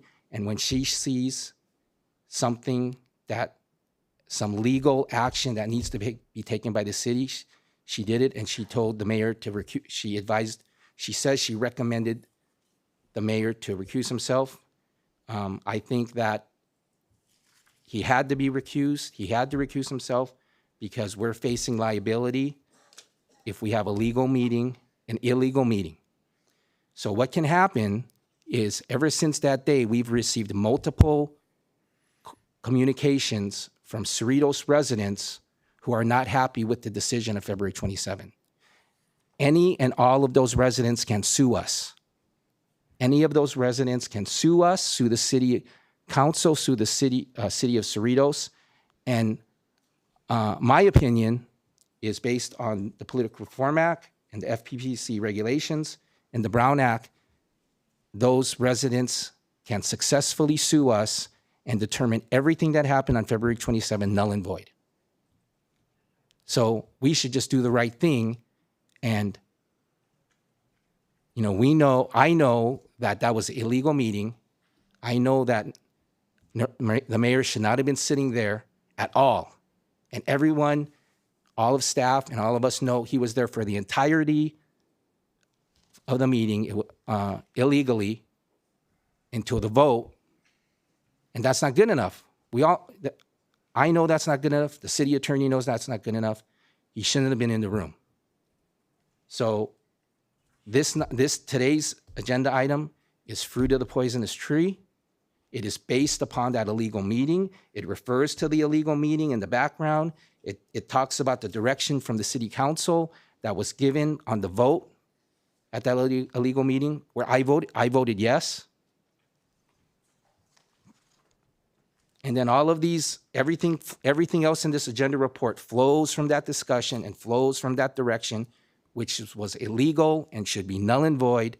And we need to start over. And if we continue this item that's based on the February 27 direction, all of this is subject to liability of the city, and any one of those residents that object to this can sue us, and they're going to win. That's my opinion as a council member and as an attorney. Those are my thoughts. I don't think we should continue with this. Thank you, Frank. Any other comments? Any comments from the city attorney? Yes, thank you, Mayor Pro Tem and members of the City Council. What happened at the last council meeting with respect to the street closure does implicate the conflict of interest provisions under the Political Reform Act, as well as the FPPC regulations that stem from the Political Reform Act. It can also be a common law bias hearing allegation. I don't necessarily think that it was illegal under the Brown Act in the sense that notice, agenda, participation of the public, those requirements were met, but someone can allege that it was an unfair hearing. But more importantly, it is an issue of a conflict of interest. And I think that as a result of that, that's why the mayor has recused himself. I do not think that we can't speak on this today. I do think that the council decision about the temporary closures for 4 months does need to be revisited. I do think that that is something that needs to be voted upon, again, if the council so chooses. But I do think that the direction that the council gave at the last meeting with respect to asking JPIA, as well as conducting a traffic survey, as well as doing a survey of all the residents within the affected neighborhoods would still be legal and authorized. So if you need further clarification, I'd be happy to shed more light. We can go into great detail about the conflict of interest issues, but with respect to the direction that was given at that last meeting, I think that tonight's hearing on this can still move forward, but I do think that the issue about the temporary closures does need to be reconsidered and rethought based on the issues that were just discussed. Okay, so if I can understand you correctly, what Councilmember Yokoyama brought up in regards to the conflict and the vote of the last council meeting, because of that should be null and void and move forward, or? We should move forward with this hearing, or at least this business item, and we can discuss whether or not street closure should occur based on the additional information that was provided. I don't think that nullifies the direction that was given with respect to the surveys, as well as JPIA and liability issues.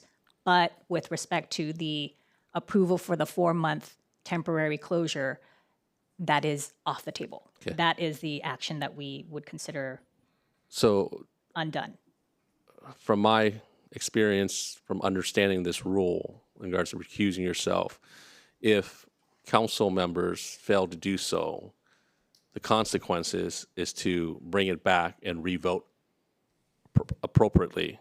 That action is now null and void.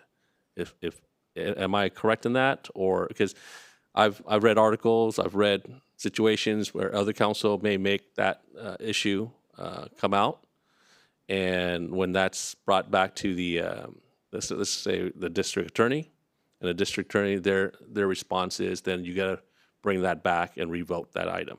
Is that common? Is that the way it usually works? So I'm asking. Yes and no. When there is a bias in the hearing process, the appropriate action is to redo the motion and to reconsider that. That is under common law.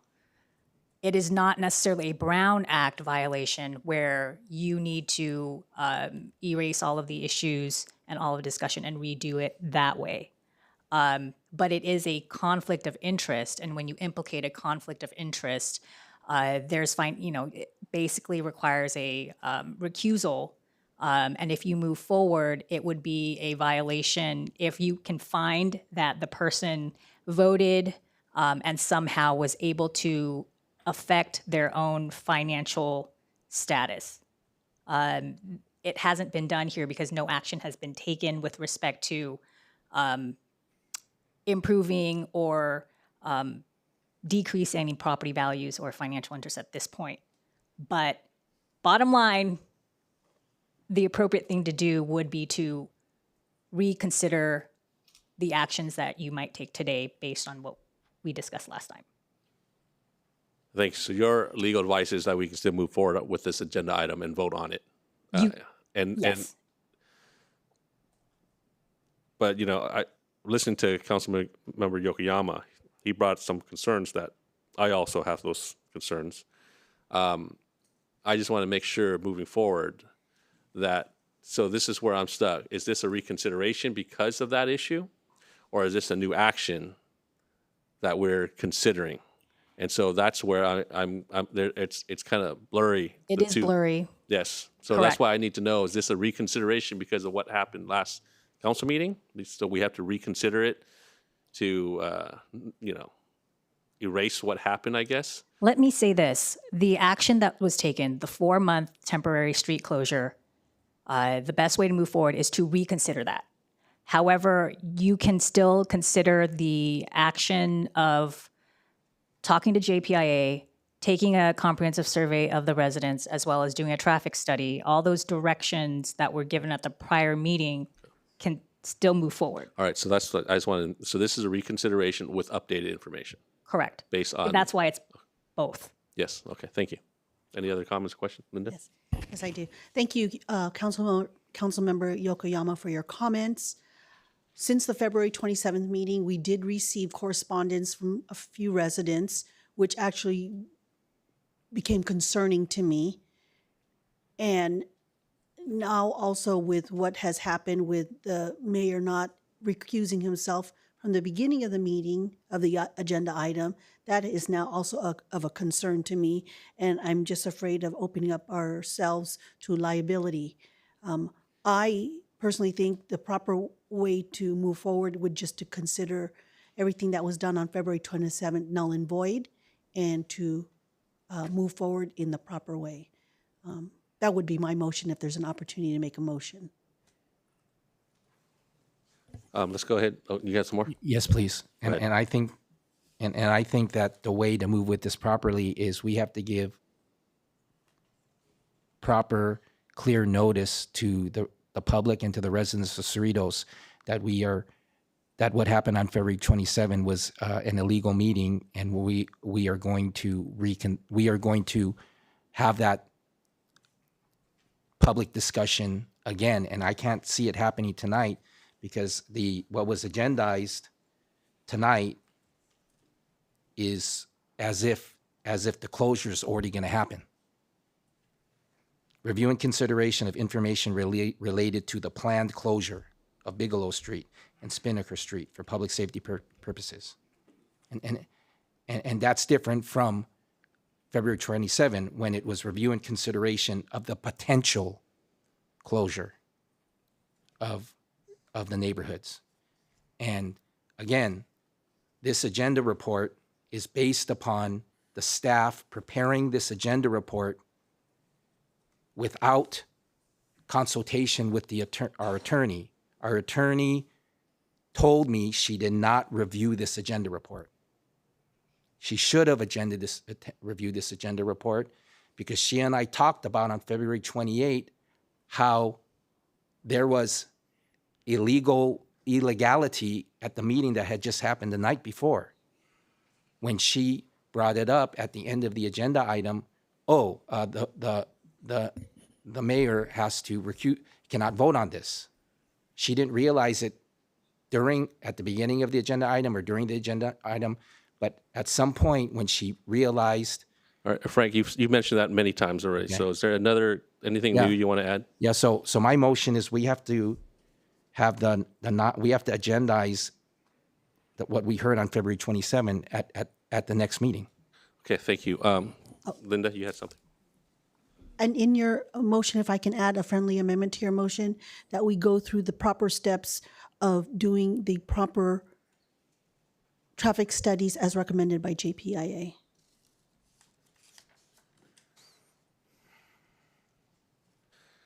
I think if you add anything else, it could conflict with what you said if we do anything different, right? Oh. I'd like to get the attorney's, our city attorney's opinion on that. Would that be a clean agenda item that can withstand legal lawsuits by a resident who's unhappy with our decision on that night? I think if anybody were to challenge the action that occurred on the 27th, it would be directly with the FPPC and a conflict of interest. They would have to show that there was a bias, and we would redo the hearing to the extent that it may have been influenced by an unfair bias. As a result of the discussions, like I said before, it wouldn't reach the level of an illegality in terms of an agenda item under the Brown Act, but it would be an unfair hearing process under common law. Obviously, the best way to proceed, and it's mostly semantics at this point, to re-agendize this item. We could have a different recommendation, a more neutral recommendation with respect to the actions that would be taken. And if that's the motion, we certainly will revisit the drafting of the report and provide you with further clarity on what to do. But in terms of the action, that would include Councilmember Johnson's request about the traffic study. Like I said before, that direction is still appropriate, and it can still be considered at either tonight or at the next meeting, if that would be the desire of the council. I'm going to withdraw my friendly amendment. I'll just keep it clean, just null and void, and then come back with a complete staff report. And I'll second your motion. Just FYI, the updated staff report that will come at the next meeting, should this be approved, will include additional information that staff has already provided. Okay, thank you. And go ahead, Bruce. The question I have, and I approve of the motion in the second, are we supposed to have public comments for this item before we vote? You can reserve the public comment to the next meeting. I don't believe that whether or not you have public comment would make a issue of a violation of what had already occurred. This has been agendized. The staff report can be updated, but since there are members of the public that are present under the Brown Act and agenda items, the public can still speak on this. So in other words, we should do public comments, if I understand it correctly. Correct. Okay. Okay, thank you. I was going to, but thank you for that question. I will say this, though, that for members of the public that do want to speak now, they certainly can, but when this item is considered again, you basically should come back and say the same thing. So it's probably a better idea to come back at a later time if the council does want to continue this. It's just like continuing any item to a new date. You don't necessarily have to open it for public comment. You certainly can, but you're not required to. Okay, and just to be clear again, are you saying that at this point, once we make that motion, this motion is to erase what happened at the last council meeting? Is that what we're doing, or is it automatically being erased? Just It's because- automatically being erased. We are bringing it back if you decide not to move forward today. So that just doesn't sit well with me, because that means everything else we vote on can just automatically be erased. So what illegally should we be doing? I guess you're the attorney. If you're going to advise me what to do, but just because we just don't act on it tonight, that makes that illegal. Is there something that we need to do or say or motion something that says that the last meeting needs to be null and void to move on? No, we're doing that now. With the motion that Councilman Yokoyama made. Correct. And with the oral reports and the discussion that we're having now. Okay, can you Everything repeat will be your on the motion record as part of the minutes. so I can understand and be clear again?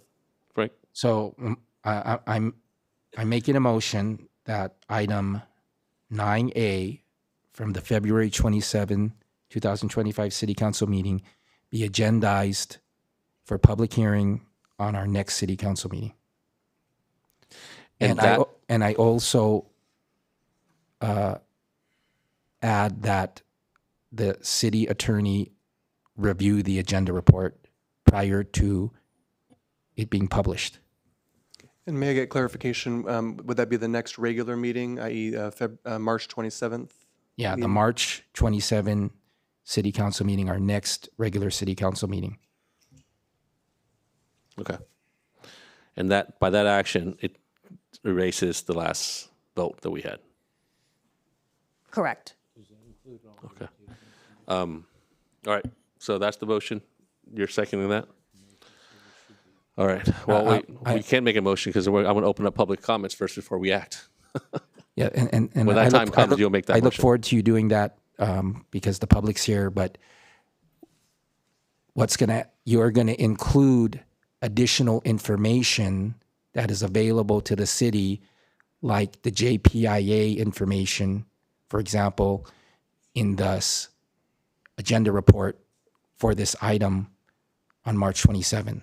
So there will be a more informed agenda report available to the city council and to the public. Absolutely.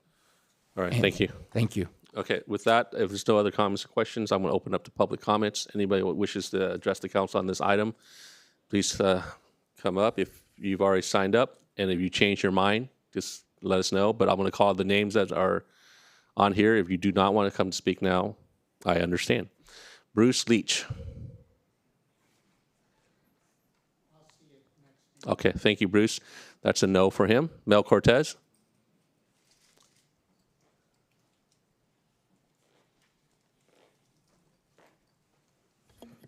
Thank you, Mel Cortez. I thought this had moved really fast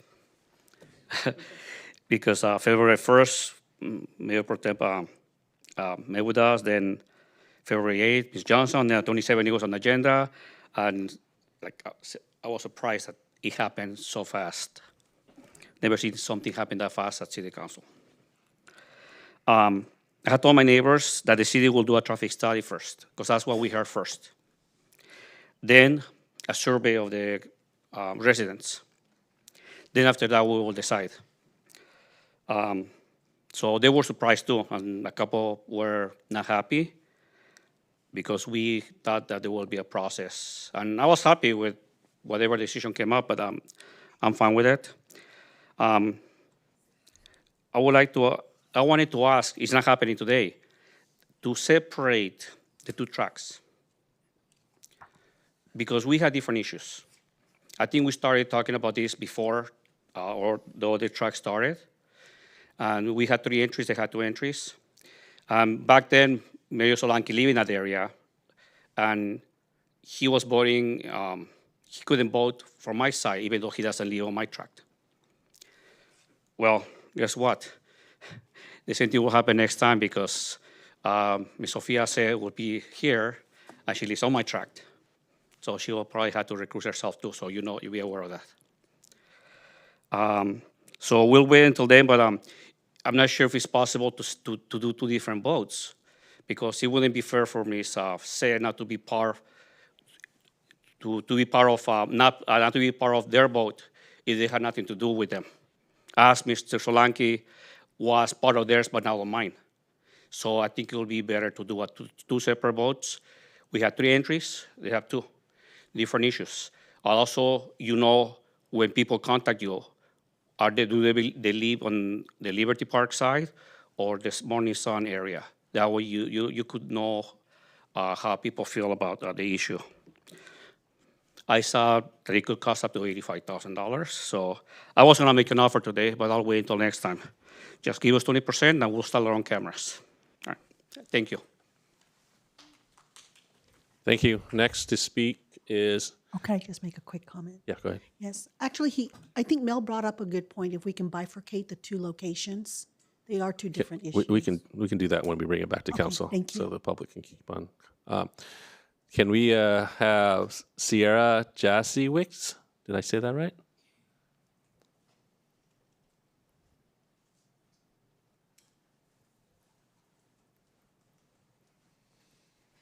Good evening, everyone. I'm sure you remember me.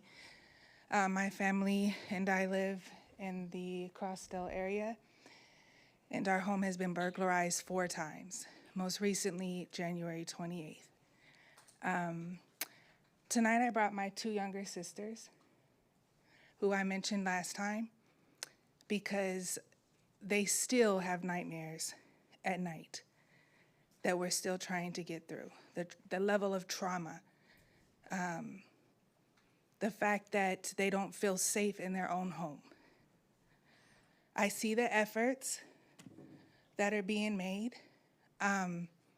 It's a little disheartening to know that there's individuals in our cul-de-sac that disagree with what we've been working so diligently to do in regards to our track and the safety of it, including them. What more is it going to take? Is it going to take their homes to get targeted, for someone to lose a life when we've already had well-seasoned individuals who have been targeted at knife point? It's to the point where now I feel like I have to go to a gun range and I have to get licensed to carry. I've never touched a gun a day in my life. They've never witnessed a gun a day in their life. We have worked so hard to find solutions, not just for ourselves, but for everyone as a whole. Because we have a lot of elderly that live in our community, and we're concerned. The next thing is we live all the way in the back of the cul-de-sac, and we're the primary area that's targeted, not the areas closest to the exits. So closing one exit is not going to affect emergency vehicles coming in and out in any way, shape, or form, nor is it going to affect us from exiting and entering where our homes are. If anything, it's going to help us to alleviate the amount of traffic that these individuals can get to, and the closest being the freeway. We continue to get targeted. My neighbor has been targeted, 2-3 times? Across the street, targeted. The house across that, targeted. The house behind us, targeted. I mean, what more is it gonna take? And it's to the point where now we're debating whether we continue to live here or to move. That's where we're at. And again, we see the efforts and we appreciate you. But coming here tonight, and I'm gonna say, I have a few seconds, but I brought them here. It's a school night. I didn't expect this to be as late as it was, and I'm glad you granted us the opportunity to speak. I am dealing with an aunt who is transitioning with stage 4 cancer. So if this wasn't important to me, I wouldn't be sitting here for 2 hours. I would be by her bedside. Thank you, Sierra. You can try to wrap it up. Thank you. All right, next would be Deanna Allen.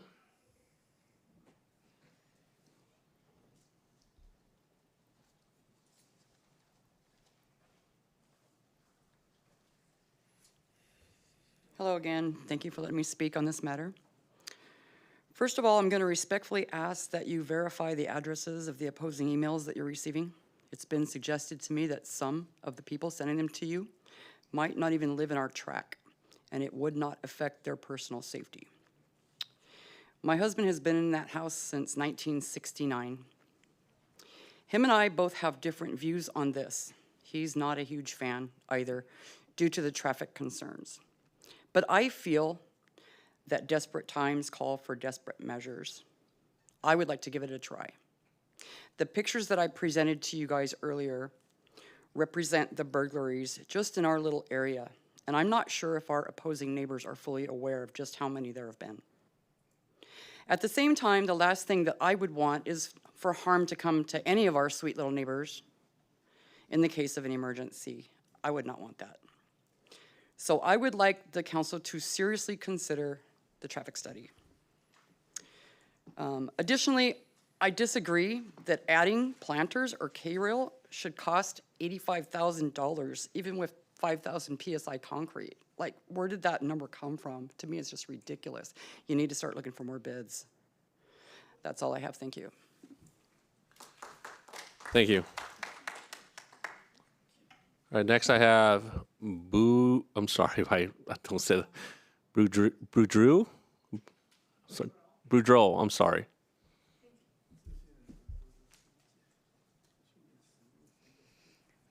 So I had so many things to say, I don't know what to say now.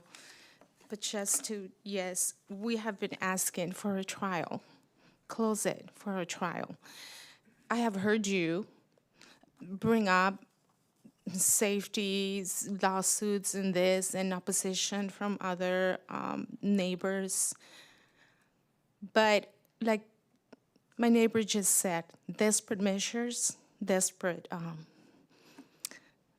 things happen in desperate measures, right? So I'm just moved by my neighbor. So yes, opposition, but is life fair to all? There are those that are against it in our track. So far, the ones that that are getting involved in this and asking for your help and also offering, or what can we do? What else can we do for you to help you guys get to this? You mentioned talk to the board of supervisors to get more caps. How do we go about doing this? But if it's only a trial for 4 months, why not do it? Opposition and not making others happy in our track, that is just part of the package. And it's only a trial. That is what Susie also has been emphasizing. So yes, I myself had to, and I could have said this in other meetings before, but I didn't. But I myself had to chase one out from in front of my house, was being targeted, and I live in the cul-de-sac, Bingham cul-de-sac. I was being targeted. I had already noticed him, and that was on a Friday again. They were trying to do it on a Friday, and I saw this car coming back, and I U-turned, and I said, oh no, it's you guys. And immediately, as soon as I came back around, he was already parked in front of my house. And when I came back around, and he noticed that I was with my phone on and behind him, he took off. So it is happening daily. I'm in and out of our track because of my line, not what I work, but what I do for the family, my parents' business and my husband's business. So I'm always in and out of my house, and I can see it all the time. So I'm not, it's not like I'm not in the neighborhood at home. I'm there in and out every single day. And so it's still happening, sir, daily. We're still seeing them. We're still chasing them out. So, yes, opposition, but Can we make everybody happy? We are not happy. Look at what we're going through. Look what the families are going through, their fears. And so, what about the ones that are in opposition?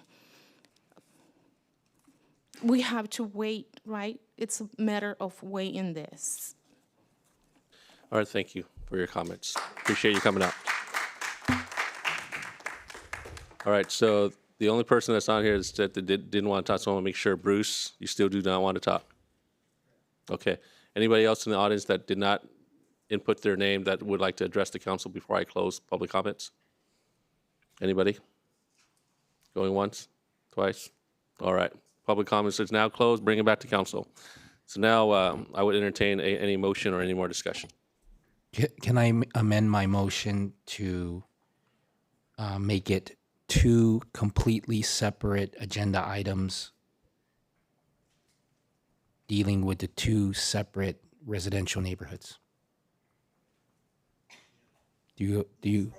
Yes, I'll accept that. Okay, so we have a motion and a second. Go ahead and just pull up the voting, please.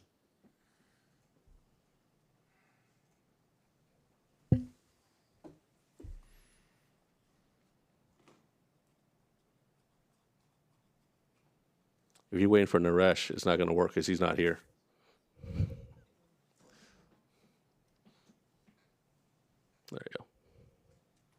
All right.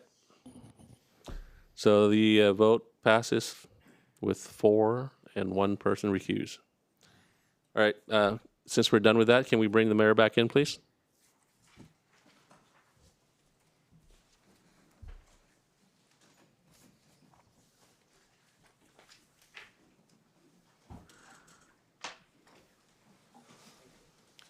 How about this? We'll take a 5-minute break while we're waiting for him. So 5-minute break, everybody.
All right, we'll resume the meeting now. The next item on the agenda is the item 9B. City Manager, do we have reports? Yes, thank you, Mayor, members of the City Council. Item 9B relates to a property that the city owns in the Cerritos Auto Square. It is a proposed assignment of lease and related implementation documents related to the Kia of Cerritos property. The presentation this evening will be given by Director of Community Development, Kristen Aguila, and following her presentation, she and our special counsel and I will be happy to answer any questions. Thank you, Mr. Lopez. Good evening, Honorable Mayor and members of the City Council. Item 9B this evening is a request for city consent to an assignment of an existing lease for the Kia of Cerritos dealership property, which is a city-owned property located on the northwest corner of Studebaker Road and 183rd Street in the Cerritos Auto Square. The property was acquired by the city in 2010, given its vacant and blighted conditions at that time. Shortly after acquisition, the city improved the property and entered into a 15-year lease with Lou Saab Cerritos Saturn, doing business as Kia of Cerritos. In 2016, the lease was extended in an effort for the city to bring in guaranteed rent and sales tax revenue through 2035. Then, in 2022, the lease was once again extended for long-term revenue purposes with associated rent increases. At that time, while not required by the city as part of that extension, Kia expressed its intent to remodel the dealership with all costs paid for by Kia, thereby increasing the property value of the city-owned property. This extension resulted in a long-term lease expiring in May 2045. Following that extension, Kia submitted plans to the city for that remodel project to modernize the dealership to better align with Kia's branding and dealership designs. The remodel project was approved by the City Council in June 2023 and includes interior and exterior building improvements, as well as parking lot, landscaping, and fountain improvements. Grading and demolition permits for this project were issued in February 2024, with building plans recently approved in August. Over the past few months, the current tenant, the Saab Group, has been in negotiations to sell their interests, rights, and obligations in the lease and the property to Trophy of Cerritos Auto Group, LLC, which requires prior consent by the city. Upon receipt of the request for assignment, the city commenced its due diligence of the prospective lessee, Trophy Auto Group. Trophy Auto Group is a leading automotive company in Southern California with 2 Kia dealerships and 2 Mercedes-Benz dealerships, selling about 20,000 vehicles annually. Trophy has obtained conditional approval from Kia America to retain the franchise, and subject to consent this evening, will be granted final approval of the franchise. Staff, in coordination with the City Attorney's Office, have evaluated Trophy's ability to assume the responsibilities of the lease, as well as the operation of the city-owned property, and has determined that Trophy Auto Group is suitably qualified and financially capable of assuming the obligations under the lease. The city will continue to receive approximately $740,000 annually in lease revenue, which will continue to be adjusted each year based on CPI. To complete this transaction, authorization is requested for execution of various documents to facilitate the assignment from the Saab Group to Trophy of Cerritos Auto Group. I would like to note that as part of this transaction, the city has initiated a second amendment to the lease to be executed by the city and Trophy Auto Group. The Second Amendment would require reimbursement for all costs related to this transaction or any future transaction related to the lease, including payment of legal fees. In addition, to ensure the remodel of the existing dealership, this Second Amendment will require Trophy Auto Group to proceed with the redevelopment of the property, generally in accordance with the previously approved remodel project of 2023, with potential modifications to meet the tenants or Kia of America requirements, subject to prior approval by the city.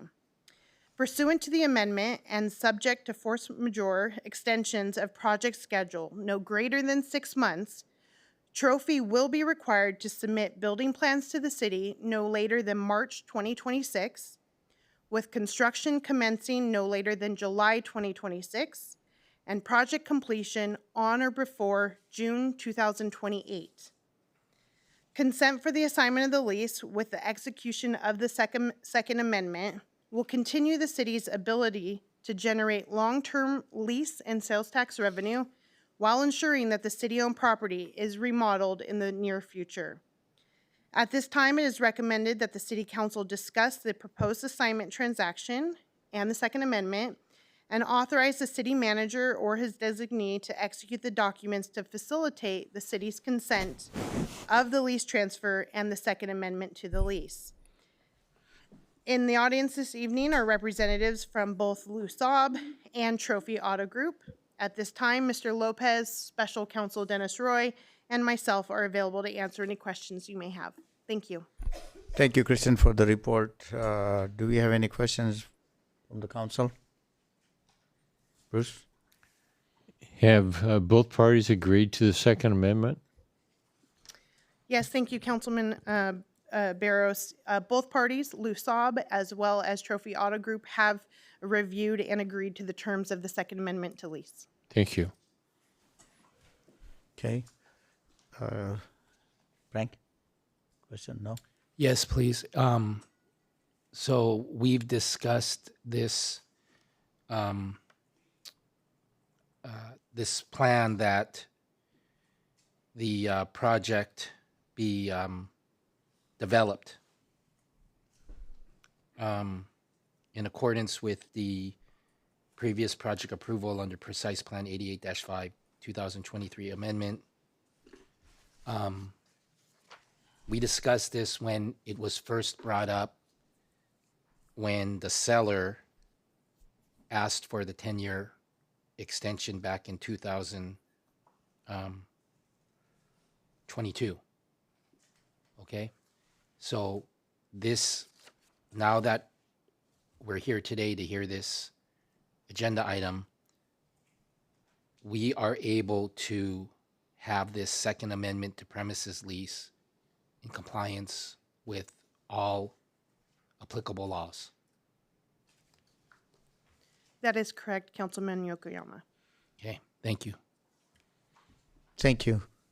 If it's not, I will now open up the public comments. If anybody like to speak on this item, can come forward. Seeing none, we'll close the public hearing and bring it back for council action. Move approval of staff recommendation. Second. Okay, we got motion and second.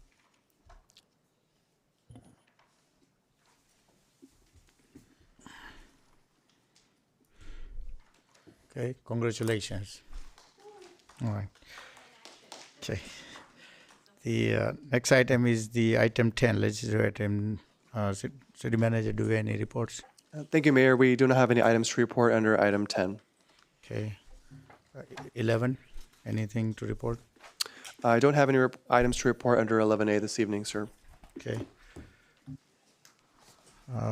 Item for the city council, let me just say, is Aaron, I know you don't want to bring this up, but happy birthday. Happy birthday, Aaron. Happy birthday to you. Oh, no. Happy, wait, why isn't everyone else's mic on? All right, okay.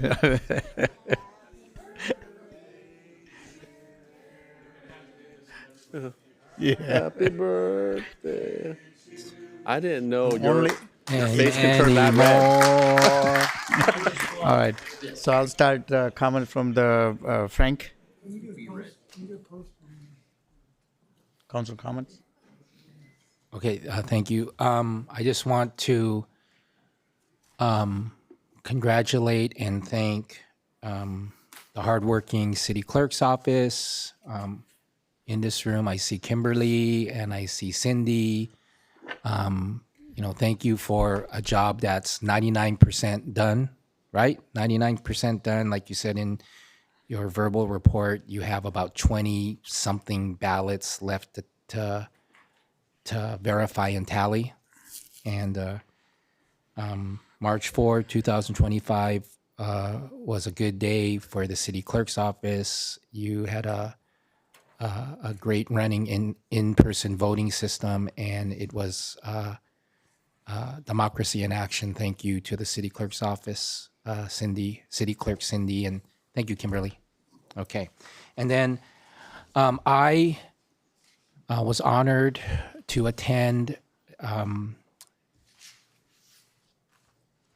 this past week National League of Cities Congressional City Conference in Washington, D.C., attending and meeting with over 2,000 local leaders, city leaders from cities, towns, and villages across the country to meet and hear about what's going on in their cities. I was able to share what's going on in Cerritos and to hear from our Washington leaders who spoke to us at the sessions, but we also got, I also got to meet with the staff of our senators. I got to meet with the Senator Padilla. I got to meet with Senator Schiff. I got to meet with their staffs, and I also got to meet with our Congressmember Derek Tran to advocate for our cities. Our staff put together our requests for funding projects. That was shared with all of the city council members, and the city council presented those to our senators and to our Congress member, asking them to help us with our funding requests, which include things, for example, our streets. It asks for more money for our Del Amo Bridge project. It asks for money for our city wells. It asks for money for Heritage Park. So we are advocating for potentially millions of dollars at the investment of making sure your city council members have a seat at the table to try to advocate for those funds, just like cities across the country are advocating for those funds, just like our neighbors are there here in LA County. Numerous cities were there also advocating and asking for support for their cities. One thing I'll give one point of good news and one point of bad news is that I did confirm once again that the federal funding to our city of Cerritos of $5 million for our Del Amo Bridge project, which we are the lead agency working together with the cities of Lakewood and La Palma and Cypress. Cerritos is the lead agency, and we were supported by $5 million, and that we are getting that. Our city manager has been working on that. Once again, it was confirmed in Washington, D.C., we are getting that money. Unfortunately, here's the bad news. Unfortunately, we are not going to get the $315,000 from the federal government for the automatic license plate readers, just like other cities are not getting it, just like the other cities in the 45th Congressional District are not going to get it because of what's going on with the new administration and what's going on with the budget. That was confirmed in the discussions with the staff of the senators and with Congressmember Derek Tran and his staff. So what we have to do is work even harder to get funding for our city more aggressively and be more assertive and ask for more dollars in the upcoming fiscal year 26. But even though we're not getting that money for automatic license plate readers from the federal government, we can still work together as a city to make those automatic license plate readers happen sooner than later, because it's my understanding we are not dependent on moving forward with those automatic license plate readers from that money from the federal government. Is that correct, City Manager?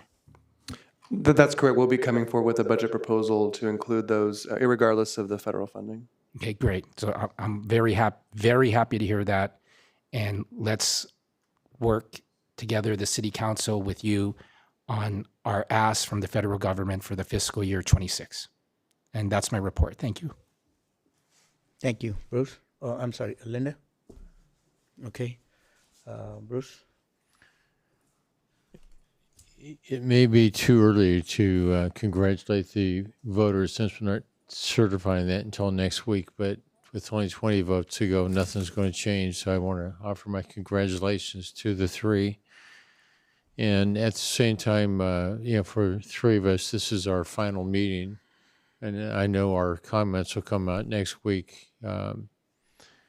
But it's been over almost 22 years, a lot of meetings sitting here, and it's been an honor, to do so, to represent our residents. And with that, I don't have any other comments. I'll reserve everything for next week. John. Thank you, Mayor. Again, I just want to reiterate what Councilmember Barrow said in regards to the election, and congratulate those who won, and also just to say thank you to those who did come out to vote and to pass Measure J and K as well. And then also, I'll reserve my comments, but I just want to thank the council and also staff. This is our last official council regular scheduled meeting, I should say, because we'll have a special meeting next week. But thank you to staff, and I'll say more at that meeting. So I'll reserve. Thank you. Well, same here. My service as a mayor and a member of Cerritos City Council ends tonight. So I'm proud, beyond proud, and have accomplished for last 10 years in the city council and 8 years in a planning commission. And I'm really proud of serving this city. And none of this would be possible without our staff. Our staff is the best of the best. Robert, Kristen, Jeff, Ryan, Annie, Phil. You guys are amazing. Drew and Daryl. I think if you compare this staff, I think it's the best of the best staff. I do a business in many other cities where I go and sometime in hearings and some issues at the city council. The way our staff member handles our, not just the council, but our residents and their complaints, their comments, it's best of the best. So like Mayor Pro Tem will say, he had the best commission, but I think I have the best staff in the world. So thank you all. Well, I'll also reserve my comments, and again, congratulations to, I know there are three candidates who's going to win, is Mark Polido, Jennifer Hong, and Sophie Say. To congratulations to them. Thank you. With that, we're going in Pam closed session. Actually, there's no need to go into closed session today, so there's no Perfect. discussion. Beautiful. Okay, Councilwoman Linda Johnson has adjournment for tonight. Thank you, Mr. Mayor. I ask my council colleagues to join me tonight to adjourn tonight's meeting in memory of a Cerritos resident, Cuauhtemoc, also known as Temo Garcia. Temo was born in Guadalajara, Mexico. At 13 years old, he immigrated with his family to the United States in pursuit of the American dream, determined to build a better life. Temo's journey was one of hard work, perseverance, and personal success. He started off in his youth as a gas station attendant, a shoe salesman, and then an insurance agent, before eventually making his way into owning a real estate office and multiple restaurants. Through determination and an unrelenting work ethic, he built and ran multiple businesses, becoming a self-made man. A 25-year resident of Cerritos, Temo was devoted as a devoted husband and father. He worked tirelessly to provide for his family, never missing a moment in his children's lives. His nearly 3-decade-long marriage was a testament to the deep bond he shared with his wife, a relationship built on love, loyalty, and unwavering commitment. Temo leaves behind his wife, daughter, son, 5 brothers, 1 sister, along with countless extended family members and loved ones. He was 66 years old at the time of his passing, but had an eternally youthful soul. His legacy is one of love, generosity, and quiet, but self-assured strength, a presence that can never be replaced. We love you, Dad, always and forever. Thank you. We will adjourn the meeting in the name of man. With that, we will close and adjourn the regular meeting. Good night.